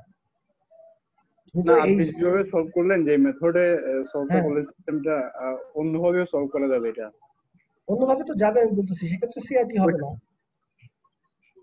না, আমি সিস্টেমে সলভ করব। না না, এই তুমি তো এই কংগ্রেস সিস্টেমটাকে, পুরোটাই। আমি তো বলছি যে একটা সিস্টেমকে তুমি চাইলে সিআরটি দিয়েও সলভ করতে পারো, সিআরটি ছাড়াও সলভ করতে পারো। সিআরটির আগে ওই যে দুইটা কনফারেন্সের যে আমরা প্রুফটা দেখছিলাম, সেটা তো আর আমরা সিআরটি দিয়ে করি নাই। দুইটা কনফারেন্সের যে প্রথম যে প্রুফটা দেখলাম আজকে, ঠিক আছে, সেখানে কি সিআরটি অ্যাপ্লাই করছি? সেটা না, তো সিআরটি ছাড়াই করছি। তো এই সিস্টেমটা আনার পরে তুমি সেটাকে সিআরটি দিয়েও অ্যাপ্লাই করতে পারো, সিআরটি ছাড়াও অ্যাপ্লাই করতে পারো, সলভ করতে পারো। আমার কাজ হচ্ছে সলভ করা। ঠিক আছে, এখানে আমরা সিআরটির অ্যাপ্লিকেশন দেখালাম। ঠিক আছে, আচ্ছা। ওকে। আচ্ছা, তো কারো কোনো কোশ্চেন আছে এটার উপরে? নাই? তার মানে সবাই বুঝতে পারছে। ওকে, ঠিক আছে, তাহলে আমরা নেক্সটে যাই। এখন নেক্সট যেটা আমাদের সেটা হচ্ছে যে সবসময় আমরা সিআরটি তে যেটা শিখছি যে সিস্টেমটা হচ্ছে আমার কি স্টাইলে থাকবে, যে এক্স কনগ্রুয়েন্ট টু, মানে এক্স এর সাথে কোনো কোএফিসিয়েন্ট নাই, এক্স কনগ্রুয়েন্ট টু একটা সংখ্যা, মোড হচ্ছে আরেকটা সংখ্যা, অর্থাৎ কোএফিসিয়েন্ট সবগুলো 1, সবগুলো কনগ্রুয়েন্সি এক্স এর কোএফিসিয়েন্ট 1। ঠিক আছে, এখন এই ফর্মে তো নাও থাকতে পারে। আমাদের ইন জেনারেল লিনিয়ার কনগ্রুয়েন্সের জেনারেল ফর্ম ছিল ax congruent to b, X এর সাথে একটা কোএফিসিয়েন্ট ছিল। তো এখন তাহলে এই যদি আমাদের এইরকম স্টাইলে থাকে কনগ্রুয়েন্সটা, সেই ক্ষেত্রে আমরা কি করব? যে b1x কনগ্রুয়েন্ট টু c1, এখানে একটা b1 আছে, এখানে একটা b2 আছে, আপ টু br, এই পাশে হচ্ছে কতগুলো কনস্ট্যান্ট আগের মতোই এই পাশে যা আছে তাই। সেই ক্ষেত্রে তাহলে আমাদের সলিউশনটা কিভাবে করতে হবে? তো প্রথম কাজ হচ্ছে যে আসলে সলিউশন এক্সিস্ট করে কিনা সেটা কিভাবে চেক করবো সেটা বের করা, আর যদি সলিউশন এক্সিস্ট করে দেন সেটা কিভাবে বের করা যাবে। তো সলিউশন আছে কিনা সেটা আগেই বলছি যে সলিউশন আছে কিনা সেটা চেক করার জন্য যেটা হচ্ছে আমরা পরবর্তীতে থিওরেম করব, তবে এখন পর্যন্ত আমরা যেটুকু জানি সেটুকু দিয়ে যদি চেক করতে চাই সেটা হচ্ছে আমাদের প্রত্যেকটা কনগ্রুয়েন্স যদি আলাদা আলাদা ভাবে সলভেবল হয় তাহলেই পুরো সিস্টেমটার সলিউশন থাকবে। তো আলাদা আলাদা ভাবে সলভ হবে কিনা সেটা চেক করে কিভাবে, যে এই যে প্রথম কনগ্রুয়েন্সটা যদি চিন্তা করি যে এই যে b1 আর m1 সেটার যে জিসিডি, যে b1 এবং m1 সেটার জিসিডি, সেটা দিয়ে যদি হচ্ছে আবার c1 কে ডিভাইড করা যায়, এই যে এই জিসিডি স্যার একটা কোশ্চেন ছিল স্যার। হ্যাঁ বলো। স্যার এখানে তো স্যার 1549 ছিল স্যার, এখন মনে করেন 1560 যদি থাকে স্যার, তাহলে কি স্যার সেটি এটা সলভ করা যাবে? সেটা দিয়ে হয়তো যাবে, তখন হয়তো আর ডিফিকাল্ট হবে, কারণ তখন তো আর তুমি এত ইজিলি যে 4 টু দি পাওয়ার, তখন হয়তো ফার্স্ট মডুলার এক্সপোনেনশিয়েশন আনতে হবে। ঠিক আছে, আমি জাস্ট পার্টিকুলার একটা এক্সাম্পল দেখালাম। এখানে একটা ব্যাপার গুরুত্বপূর্ণ বোঝা, যেটা হচ্ছে যে এগুলো কিন্তু মানে এমন না যে একটা সিআরটি দিয়ে দুনিয়ার সব খুব এফিসিয়েন্টলি সলভ করা যাবে। ঠিক আছে, মানে অনেকগুলো মেথড এই জন্যই ডিভাইস করা হয়েছে, কারণ দেখা গেছে যে একটা দিয়ে হয়তো পার্টিকুলার একটা টাইপের জিনিসগুলো খুব ইজিলি সলভ করা যাচ্ছে, আবার অন্য জায়গায় হয়তো সেটা দিয়ে আসলে খুব এফিসিয়েন্টলি কাজ করা যাচ্ছে না। ঠিক আছে, তখন আবার আমাদের অন্য থিওরেম লাগবে। তো অয়লার্স থিওরেম আছে, ফার্মার্স লিটিল থিওরেম আছে, ওগুলো দেখবা, তারপর উইলসনস থিওরেম করবো আমরা। ঠিক আছে, কনগ্রুয়েন্স রিলেটেডই। তো ওই সময় দেখা যাবে হয়তো ওগুলো অ্যাপ্লাই করলে হচ্ছে আরো ইজিলি করা যাচ্ছে। সো এইটা কখন কোনটা অ্যাপ্লাই করলে ইজিলি হবে, it depends on the problem. ঠিক আছে, যে পার্টিকুলার প্রবলেমটা অন হ্যান্ড কোনটা আছে ওইটার উপরে ডিপেন্ড করে হচ্ছে আমি অ্যাপ্লাই করতে হবে। আর পরীক্ষায় যদি তোমাদের বলে দেয় যে এই অঙ্কটা এই মেথড দিয়ে সলভ করো, তখন তো ওই মেথড দিয়ে সলভ করবে। ঠিক আছে, এটা তো আর সমস্যা নেই। বলে না দিলেই সমস্যা, বলে না দিলেই দেখবা কনফিউশনে পড়ে যাবে যে আসলে কোন দিক দিয়ে যাবে। ঠিক আছে, কোন দিক দিয়ে করলে তাড়াতাড়ি হবে বা এফিসিয়েন্টলি হবে। তো এই জিনিসটা বোঝা জরুরি যে একটা মেথড দিয়ে কিন্তু সব অঙ্ক এফিসিয়েন্টলি হবে এরকম কোনো গ্যারান্টি নাই। ঠিক আছে, বোঝা গেছে? জি স্যার। আচ্ছা, ওকে। এখন এখানে যেটা বলতেছিলাম যে এই প্রত্যেকটা কনগ্রুয়েন্স আলাদা আলাদা ভাবে সলভেবল কিনা সেটা আগে চেক করতে হবে। সেটা চেক করার জন্য আমার যেটা করতে হবে যে b1 আর m1 প্রথমটা যদি চেক করতে চাই, b1 আর m1 এর জিসিডি বের করব, পরে হচ্ছে সেটা দিয়ে দেখবো যে c1 কে ডিভাইড করা যায় কিনা। যদি যায় তার মানে এটার সলিউশন আছে। তো একইভাবে এই সেকেন্ডটা চেক করবো আপ টু আর সংখ্যক, যদি চেক করে দেখি যে হ্যাঁ প্রত্যেকটার ক্ষেত্রেই ওই যার যার জিসিডি দিয়ে ওই কনস্ট্যান্ট টার্মটাকে ভাগ করা যায়, তার মানে প্রত্যেকটাই সলভেবল, দ্যাট মিনস আমার পুরো সিস্টেমটা সলভেবল, সলিউশন এক্সিস্ট করে। এন্ড দেন আমরা এটাকে রিডিউস করবো বলতে যেহেতু এই আমরা দেখছি যে সব ক্ষেত্রেই আমার এই যে b1 m1 এর জিসিডি দিয়ে c1 কে ভাগ করা যাচ্ছে, কারণ না গেলে তো আর সলিউশন থাকবে। তো ভাগ করা গেলে আমি হচ্ছে দুই সাইডে সেটা দিয়ে ভাগ করে দিব। ঠিক আছে, অর্থাৎ এই দুটার জিসিডি, ধরো জিসিডির নাম দিলাম d1, এই দুটার d1 আর m1 এর জিসিডি নাম দিলাম d1, d1 দিয়ে যেহেতু c1 কে ভাগ করা যায়, তাহলে বোথ সাইডে d1 দিয়ে ভাগ করে দিতে পারো, কারণ d1 দিয়ে তো সরি d1 দিয়ে, আচ্ছা হ্যাঁ ভাগ করা যাবে। তো d1 দিয়ে যদি ভাগ করে দেই, d1 যেহেতু হচ্ছে b1 আর m1 এর জিসিডি, তাহলে d1 দিয়ে তো b1 কে অবশ্যই ভাগ করা যাবে। তাহলে d1 দিয়ে b1 কেও ভাগ করা যাবে, d1 দিয়ে c1 কেও ভাগ করা যাবে, আর এখানে মোড m1 ডিভাইডেড বাই কি d1 দিয়ে ভাগ করতে হবে, কারণ আমরা জানি যে একটা কনগ্রুয়েন্সের দুই সাইডে একই সংখ্যা দিয়ে ভাগ করতে গেলে তখন ওই যে m1 কেও মডুলাসটাকেও ওই যেটা দিয়ে ভাগ করতেছি সেইটা এবং ওই m1 এর জিসিডি দিয়ে ভাগ করতে হয়। ঠিক আছে, তাহলে এখানে আমি বোথ সাইডে যদি এই b1 এর পাশে d1 দিয়ে ভাগ করব, d1 x ভাগ, এটা ভাগফলটা একটা ইন্টিজার হবে, কারণ d1 টা হচ্ছে b1 এর GCD. So by definition of GCD এটা তো ভাগ করা যাবেই। ঠিক আছে, d1 দিয়ে b1 কে অবশ্যই ভাগ করা যাবে নিঃশেষে। কনগ্রুয়েন্ট টু এর পাশে c1 ডিভাইডেড বাই d1, এটাও ভাগ করা যাইতেই হবে, কারণ ভাগ না গেলে তো সলিউশনই থাকবে না, যেহেতু সলিউশন আছে তার মানে ডিভিজিবল। আর এই পাশে মোড M1 টাকে কি দিয়ে ভাগ করব, M1 টাকে ভাগ করব M1 আর এই যে দুই সাইডে যেটা দিয়ে ভাগ করতেছি কমন যে এই সংখ্যাটা D1 সেইটার জিসিডি দিয়ে। এখন বলো M1 আর D1 এর জিসিডি কত? এনিওয়ান? D1 হ্যাঁ D1 এক্স্যাক্টলি। M1 আর D1 এর জিসিডি D1 ই হবে, কারণ D1 তো অলরেডি M1 এর জিসিডি, ঠিক আছে? তার মানে D1 দিয়ে তো এই যে D1 টা হচ্ছে আমার D1 আর M1 এর জিসিডি, তার মানে D1 দিয়ে M1 কে তো ডিভাইড করাই যায়, আর D1 দিয়ে যেহেতু M1 কে ডিভাইড করা যায় আর D1 হচ্ছে M1 এর চেয়ে ছোট, তাহলে অবশ্যই D1 নিজেই হবে হচ্ছে এই D1 আর M1 এর জিসিডি। আশা করি বোঝা গেছে। তাহলে বোথ সাইডে এই যে M1 ডিভাইডেড বাই D1, তাহলে এরকম একটা আমি নতুন আর একটা কনফ্লুয়েন্স পাবো। এটাকে আমি ধরো নতুন ভাবে লিখলাম যে B1 প্রাইম, এই ভাগ করার পরে ভাগফল যেটা হলো সেটাকে বললাম B1 প্রাইম, ঠিক আছে?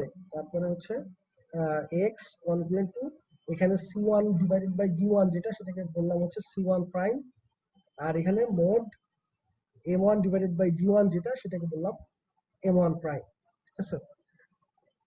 তার মানে আমার যেটাই দেয়া থাকুক যদি সলিউশন থাকে তাহলে আমি রিডিউস করে এরকম একটা ফর্ম আনতে পারি। এখন এই যে রিডিউস করে এটা কিন্তু প্রত্যেকটা কনফ্লুয়েন্সের ক্ষেত্রেই এই কাজটা আমি করতে পারবো, যেহেতু প্রত্যেকটা কনফ্লুয়েন্সই সলভেবল। দেন আমার এই যে রিডিউস করলাম, এই যে B1 প্রাইম আর এই M1 প্রাইম, এই দুইজনের জিসিডি কত বলো দেখি?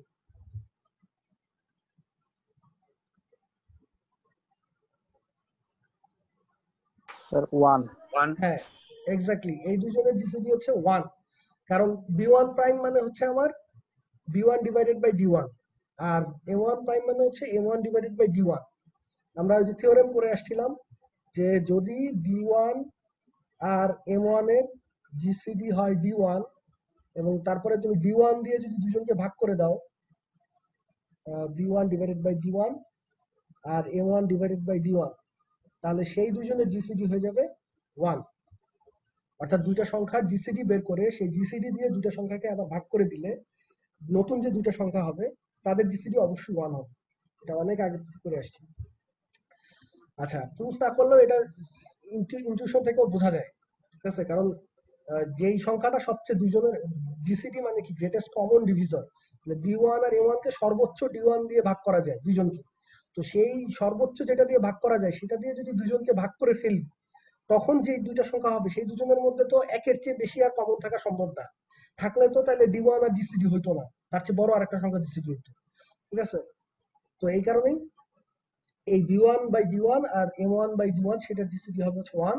তাহলে এই যে আমরা যে নতুন রিডিউস যে কনফ্লুয়েন্সটা পাইছি সেখানে আমরা দেখতে পাচ্ছি B1 প্রাইম আর M1 প্রাইমের জিসিডি যেহেতু 1, দ্যাট মিনস যে সেইটা 1 দিয়ে এই C1 প্রাইমকে ভাগ করা যায়, তাহলে এটা এই দুইটা কো প্রাইম যেহেতু, তাহলে এটাকে আমি সলিউশন করলে এই জিনিসটাকে সলিউশন করলে এটার একটাই সলিউশন থাকবে এবং সলিউশনটা হবে কি এইটা এই ফর্মে B1 star C1 prime mode হচ্ছে M1 প্রাইম, যেখানে B1 স্টারটা কি এই যে এই কম্পোজটাকে সলভ করে আমি এরকম একটা ফর্ম আনতে পারবো, তাই তো? এটা তো গ্যারান্টেড আনা যাবেই, কারণ যেহেতু B1 প্রাইম আর M1 প্রাইম হচ্ছে আমার কো প্রাইম, তার মানে হচ্ছে B1 প্রাইমের মডুলার ইনভার্স আছে M1 প্রাইমের সাপেক্ষে, সেই মডুলার ইনভার্সের নাম দিলাম B1 স্টার। তাহলে B1 স্টার দিয়ে বোথ সাইডে গুণ করে দিলে এই পাশে তো 1 হয়ে যাবে আর এই পাশে B1 star C1 prime mode M1 prime. তাহলে আমরা আমাদের দেখো আমরা আসলে কোন দিকে যাচ্ছি, যে এই ফাইনালি আমার এই ফর্মটা চলে আসবে এই যে এইখান থেকে, ঠিক আছে? বুঝে নেই।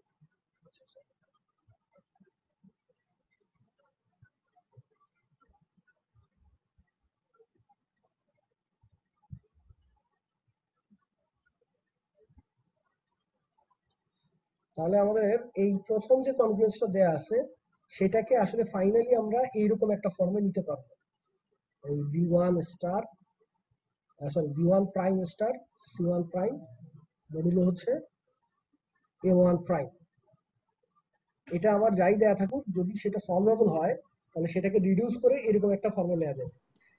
এই পুরো সংখ্যাটাকে আমি তাহলে যদি আরেকটা নাম দিই এই b1 স্টার ইনটু c1 সেটাকে আরেকটা নাম দিয়ে অন্যভাবে লিখি, একটা একটা একটা দিয়ে লিখি তাহলে হচ্ছে।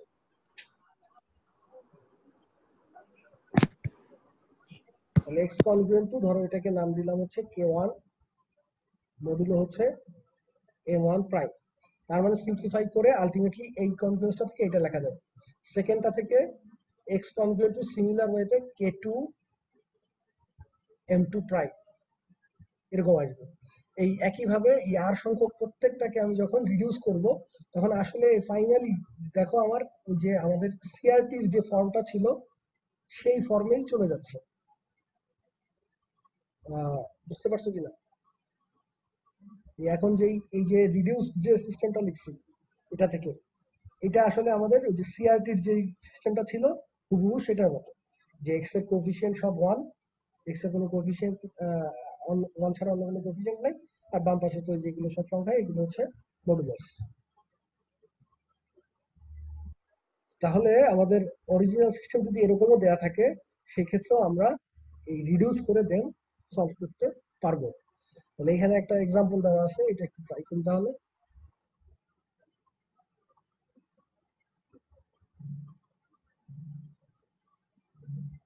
তোমরা অলরেডি এই তিনটা ইকুয়েশনকে রিডিউস করো দেখি, আমি আমি জিজ্ঞেস করব এক একটা এক একজনকে র্যান্ডমলি জিজ্ঞেস করবো, বলার দরকার নেই এখন, আমি জিজ্ঞেস করি তারপরে বলবো।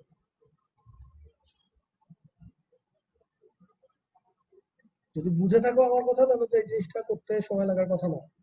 আমি বলছি যে এই যে যে সিস্টেমটা আছে এই সিস্টেমের প্রত্যেকটা কনগ্রুয়েন্সকে রিডিউস করতে হবে, রিডিউস করে ওই যে এক্স কনগ্রুয়েন্ট টু সামথিং ওই ফর্মে নিতে হবে।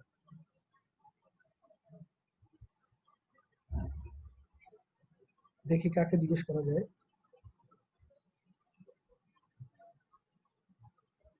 তাসনিয়া আকরাম আছো নাকি? তাসনিহা আছো? ক্লাসে আছো? হ্যাঁ আছে তো। তাসনিয়া আমার কথা শুনতে পাচ্ছো? তাহলে তুমি একটু তোমার মাইকটা আনমিউট করো।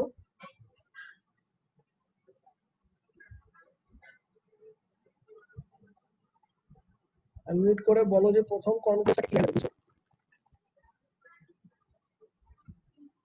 কি ব্যাপার বাবা? তাসনিয়া আকরাম,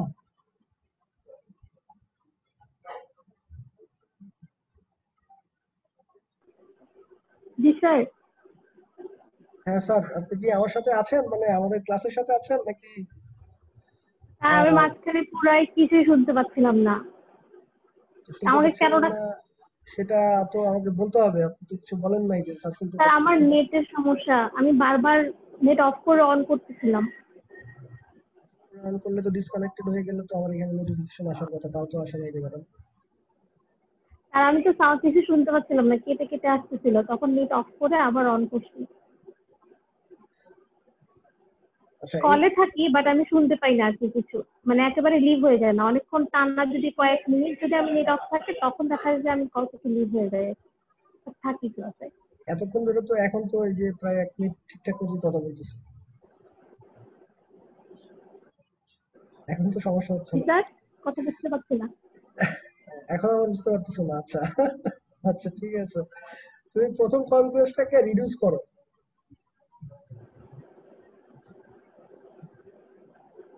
এই যে কনগ্রেসটা দেয়া আছে এক নাম্বার কনগ্রেসটাকে জাস্ট রিডিউস করে ছোট আরেকটা কনগ্রেস বানাও।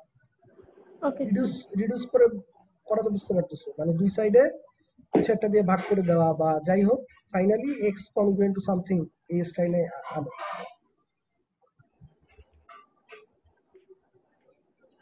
আচ্ছা, আর 2 নাম্বারটা ও এটা করতে থাকুক। 2 নাম্বারটা কাউকে জিজ্ঞেস করি দেখি, 2 নাম্বারটা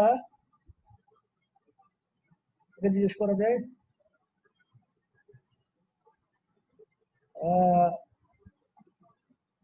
ইব্রাহিম খলিল, তুমি কি আমার কথা শুনতে পাচ্ছ?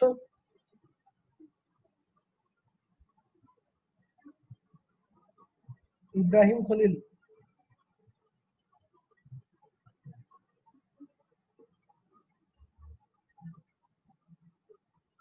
হ্যাঁ ইব্রাহিম খলিল, তুমি একটু বলো সেকেন্ডটাকে রিডিউস করে কি আনা যেতে পারে? কি বলতেছে?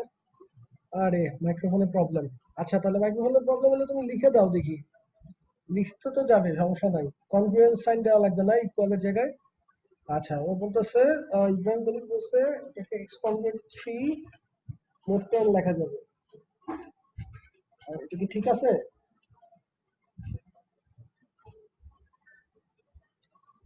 স্যার মোট 5 হওয়ার কথা তো। হ্যাঁ ও বলছে এক্স কনগ্রুয়েন্ট টু 3 সেকেন্ডটাকে এক্স কনগ্রুয়েন্ট 3 মোট 10 বলছে। অ্যাকচুয়ালি 10 হওয়ার কথা না, মোট 5 হওয়ার কথা। ইব্রাহিম খলিল তুমি একটু ভুল করছো। এখানে দুই সাইডে এখানে কমন আছে কত? কমন আছে হচ্ছে এখানে 18, এখানে 4, তাহলে কমন আছে হচ্ছে 2। True sir. তাহলে 2 দিয়ে দুই সাইডে যদি আমি ডিভাইড করি তাহলে আসবে হচ্ছে 9x কনগ্রুয়েন্ট টু 2, আর এই পাশে আবার কি 2 আর 10 এর জিসিডি দিয়ে ভাগ করতে হবে, তার মানে 2 দিয়ে ভাগ করতে হবে, তাহলে মোট তখন 5 হয়ে যাবে। এবং তারপরে এই 9x কনগ্রুয়েন্ট টু 2 এটাকে তখন আমি লিখতে পারবো যদি হচ্ছে 9 মোট 5 এর সাপেক্ষে 9 এর ইনভার্স হচ্ছে কত? 4 বোধ হয়। ঠিক আছে, এই যে 9টাকে বাদ দেওয়ার জন্য 9 এর মডুলার ইনভার্স মডুলো 5, ঠিক আছে, সেটা হচ্ছে কত? 4, কারণ 4 নং 36, 5 দিয়ে ভাগ করলে 1 অবশিষ্ট থাকে। তাহলে আমি দুই সাইডে যদি 4 দিয়ে গুণ করি তাহলে 36x কনগ্রুয়েন্ট টু 8 মোড হচ্ছে 5, তারপরে এখানে 36 congruent to 1 into x congruent to, আর এখানে 8 কনগ্রুয়েন্ট টু হচ্ছে 3 মোট 5। হ্যাঁ ঠিক আছে ইব্রাহিম খলিল, তোমার অনেকখানি হয়েছিল, জাস্ট মডুলাসটা তুমি ভুল করছো। আচ্ছা তাহলে আলটিমেটলি আমাদের এটা না, এখানে 5 হবে। সেকেন্ড কনগ্রুয়েন্টটাকে তাহলে আমরা রিডিউস করে এই ফর্মে লিখতে পারবো যে x কনগ্রুয়েন্ট টু 3 মডুলো 5। তারপরে থার্ডটা কেউ একজন বলো দেখি, যাদের হয়ে গেছে কেউ একজন বলো থার্ডটাকে। স্যার x কনগ্রুয়েন্ট টু 2 মোট 7 আসছে। x কনগ্রুয়েন্ট টু 2, থার্ডটাকে লেখা যায় কনগ্রুয়েন্ট টু 2 মোট 7। থার্ডটাকে রিডিউস করলে এই ফর্মে লেখা যাবে। আর প্রথমটাকে, হ্যাঁ তাসনিয়া তোমার কি হয়েছে? Sir 11x is equals to 1 mod 3 equal to না, congruent to 11x congruent to 1 mod 3। 3। এখনো তো ঠিক আছে, এই পর্যন্ত ঠিক আছে। এরপরে আরেকটু রিডিউস করতে হবে না, মানে আমি চাচ্ছি x এর সাথে কোএফিশিয়েন্ট 1 হবে, x এর কোএফিশিয়েন্ট 11 থাকা যাবে না। ওকে ওকে ওকে। আগে বলো, তুমি আমাকে বলো যে 11 বাদ দিতে হলে আমার কি করতে হবে? 11 বাদ দিতে হলে বোথ সাইডে কত দিয়ে গুণ করতে হবে?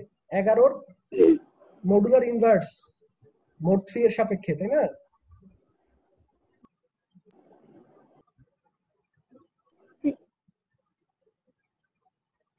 তুমি চাইলে 11কে রিডিউস করে নিতে পারো, রিডিউস করে নিলে আরো সুবিধা হবে। 11 মোড 3 এর সাপেক্ষে রিডিউস করে নিলে হয় কত? Twice x congruent to 1। এখন আরো সহজ হবে। তারপরে হচ্ছে 2 এর মডুলার ইনভার্স মোড 3 এর সাপেক্ষে, 2 এর মডুলার ইনভার্স কত? 2, 2 দুগুণা 4, 4 4 ইজ কনগ্রুয়েন্ট টু 1 মোড 3। তাহলে হচ্ছে দুই পাশে 2 দিয়ে গুণ করলে 4x কনগ্রুয়েন্ট টু 2 মোড হচ্ছে 3, that means x congruent to, এই পাশে 4 মানে হচ্ছে 1, 4 ইজ কনগ্রুয়েন্ট টু 1 মোড 3, তার মানে x কনগ্রুয়েন্ট টু 2 মোড হচ্ছে 3। আলটিমেটলি আমরা এটা পাইলাম। বুঝা যায় কিনা? স্যার আমি কিছু শুনতে পাচ্ছি না। আচ্ছা বাকিরা কি কিছু শুনতে পাচ্ছ না, নাকি ওই শুনতে পাচ্ছ না? কোনটা? স্যার আমরা শুনতে পাচ্ছি। আচ্ছা ঠিক আছে, তাহলে তুমি হচ্ছে রেকর্ডিং দেখে নিবা। তাসনিয়াকে বলতেছি x congruent to 2, finally x congruent to 2 মোট 3 আসবে। তার মানে আমাদের এই যে প্রথমটাকে, এটাকে যদি রিডিউস করি তাহলে x কনগ্রুয়েন্ট টু 2 মোট 3। তাহলে দেখো আলটিমেটলি সিস্টেমটা আসলে আমাদের ওই যে প্রথম যে সিস্টেমটা সলভ করছিলাম মাস্টার সানের, ওইটাই চলে আসলো। এই যে এই বড় সিস্টেমটা, এইটা আর ওইটা একই। x কনগ্রুয়েন্ট টু, প্রথমটা x কনগ্রুয়েন্ট টু 2 মোট 3, দ্বিতীয়টা x কনগ্রুয়েন্ট টু 3, দ্বিতীয়টা হচ্ছে কত? x কনগ্রুয়েন্ট টু 3 মোট 5, আর থার্ডটা হচ্ছে x কনজুগেট টু মোড 7। তাহলে আলটিমেটলি আসলে আমাদের ওই রিডিউসড হয়ে এই যে দেখো সিআরটি অ্যাপ্লাই করা যায় এরকম একটা সিস্টেমে চলে আসছে। আচ্ছা, তার মানে এটাকেও সলভ করা যাবে। নেক্সট, এখন যদি আমাদের ওই এখানে তো আমরা রিডিউস করার পরে মোডগুলো পাইছি কি কি, একটা মোড আসছে হচ্ছে 3, একটা মোড আসছে 5, আর একটা মোড আসছে 7। এরা সবাই pair wise কোপ্রাইম, CRT applicable. But এখন যদি এমন হয় যে রিডিউস করার পরে বা অলরেডি যেই সিস্টেমটা আমার দেয়া আছে সেটার মডুলাস গুলো যদি কোপ্রাইম না হয়, সেই ক্ষেত্রে আমরা কিভাবে সলভ করতে পারি? এখানে একটা সিস্টেম দেওয়া আছে, এটাকে আমরা বলি হচ্ছে ইটারেটিভ প্রসেস। এটা অলরেডি আমরা দেখছি থিওরেম অফ প্রুফের সময়, ওই জিনিসটাই এখানে আবার দেখানো হচ্ছে যে এক্স কনজুগেট, এখানে দেখো এক্স কনজুগেট 3, 5, 2 দেওয়া আছে, আর এই পাশে মডুলাস দেওয়া আছে 4, 10 আর 11। এখন এখানে তো তুমি আর অলরেডি রিডিউস ফর্মে দেয়া আছে, ঠিক আছে? রিডিউস ফর্মে যদি দেয়া না থাকতো তাহলে আমরা রিডিউস করে দেন হচ্ছে চেক করতাম আগে যে রিডিউস করার পরে যে মডুলাস গুলো হয় সেগুলো কোপ্রাইম হয় কিনা। বাট এখানে অলরেডি রিডিউসড ফর্মে দেয়া আছে, এর চেয়ে আর রিডিউস করা সম্ভব না। তাহলে রিডিউস ফর্মে যেহেতু দেয়া আছে, এখন আমার মডুলাস গুলো 4, 10, 11 এগুলো মানে এই যে প্রথম দুইটা যদি আমি পেয়ার করি 4 আর 10, তারা কিন্তু কোপ্রাইম না। বাকি আর চেক করার দরকার নেই, যেহেতু কোপ্রাইম না তাহলে এখানে আমি সিআরটি অ্যাপ্লাই করতে পারবো না। তাহলে এইটা সলভ করার জন্য হচ্ছে আমাদের ইটারেটিভ ওই যে প্রতিস্থাপন পদ্ধতি যেভাবে আমরা থিওরেমের মধ্যে প্রুফ করছিলাম ওই প্রতিস্থাপন স্টাইলে যেতে হবে। যে x কনজুগেট টু 3 এই প্রথম যেটা আছে সেখান থেকে আমি লিখতে পারবো যে x is equal two 4p plus 3, যেখানে p ইজ এ ইন্টিজার, ঠিক আছে? p ইজ অ্যান ইন্টিজার, ওকে। দেন এই x এর ভ্যালুটা 2 নাম্বার কনজুগেন্সে বসাবো, বসালে আলটিমেটলি আমরা পাই 4p plus 3 conjugate to 5, mod হচ্ছে 10। তারপরে এইটাকে আমরা সলভ করতে হবে এই কনজুগেন্সটাকে, অর্থাৎ এখান থেকে আসবে পরে হচ্ছে 4p কনজুগেট টু 5 মাইনাস 3 কত আসে 2 কনজুগেট টু 2 মোড হচ্ছে 10। দেন এটাকে 4p কনজুগেট টু 2 মোড 10 এটাকে সলভ করবা মানে হচ্ছে p কনজুগেট টু সামথিং বের করতে হবে। তো এখানে দুই পাশে আগে যদি 2 দিয়ে ভাগ করে দেই, 2 দিয়ে ভাগ করে দিলে এখানে হবে হচ্ছে টুয়াইস p কনজুগেট টু 1, আর এখানেও 2 দিয়ে তাহলে ভাগ করতে হবে, আসবে হচ্ছে কত, সরি 2 না 5 আসবে, 5 আসবে। দেন এটাকে যদি আমরা সলভ করি, সলভ করলে আমরা পাবো হচ্ছে p কনজুগেট টু, এখানে দুই সাইডে 3 দিয়ে গুণ করলেই হয়ে যায়, 3 দিয়ে গুণ করলে এখানে 3 দুগুণ 6, 6 হচ্ছে কনজুগেট টু 1, তাহলে আর এখানে থাকবে না কিছু, আর এই পাশে 3, মোড হচ্ছে 5।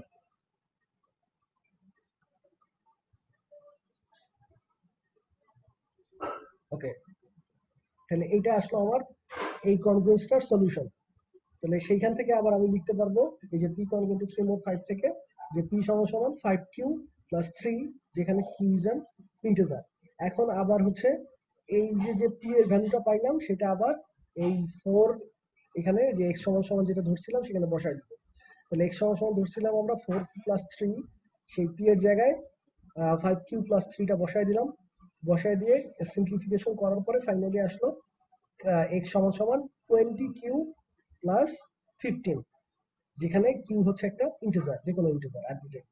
তাহলে এখন আবার x এর যেটা পাইছি, এই যে 5 নাম্বার যে ফর্মটা পাইলাম সেটা আবার আমরা তো দুইটা কনজুগেন্স সলভ করা হয়েছে, এখন 3 নাম্বারটাতে আবার এটা বসাবো, কারণ তিনটা তো একসাথে সলভ করতে হবে।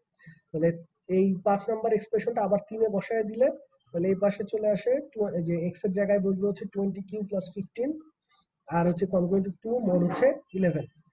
এখন আবার সিমিলার ভাবে এটাকে সলভ করতে হবে, এটাকে সিমিলার ভাবে সলভ করলে ফাইনালি পাবা q কনজুগেট টু 1 মোড হচ্ছে 11। এটা এখান থেকে তাহলে লেখা যাবে q is equal two conjugate থেকে আমি যদি ইকুয়েশন আকারে 11r প্লাস হচ্ছে 1, যেখানে r ইজ অ্যান ইন্টিজার। তাহলে এখন এই যে q এর যে এক্সপ্রেশনটা আবার পাইছি সেটা আবার কোথায় বসাতে হবে, এই যে x সমান যেটা লিখছিলাম q এর সাপেক্ষে সেখানে বসাতে হবে। তাহলে x is equal two 20q ছিল, q এর জায়গায় বসাবো 11r প্লাস 1 প্লাস 15 তো ছিলই, তারপরে এটাকে সিম্পলিফাই করলে আসে 220r প্লাস হচ্ছে 35। তাহলে এই 220 r প্লাস 35 এখান থেকে আমরা লিখতে পারি যে যেখানে r হচ্ছে একটা ইন্টিজার, তাহলে এখান থেকে আমরা লিখতে পারতেছি যে 220 ডিভাইডস x মাইনাস 35, যেহেতু x is equal to this, তাহলে এখন যে কনগ্রুয়েন্সের ভাষায় লিখলে যে x is congruent to 35 mode হচ্ছে 222, যেহেতু r হচ্ছে আমার যেগুলো ইন্টিজার। ঠিক আছে, তাহলে দিস ইজ দ্য আমার ফাইনাল সলিউশন। দেখো আমাদের ফাইনাল সলিউশন যেটা আসছে সেখানে মডুলাসটা কত আসছে 220 আসলে এই তিনটা যে মডুলাস আমার ছিল 4, 10, 11, এই তিনটার এলসিএম যদি নেই আমরা তাহলে কিন্তু 220 আসে, এবং এই 35 এটাকে তুমি যদি 220 করে বাড়াও বা কমাও দেখবে যে প্রত্যেকটাই আসলে এই সিস্টেমের সলিউশন হয়। ঠিক আছে, কার কোনো কোশ্চেন আছে?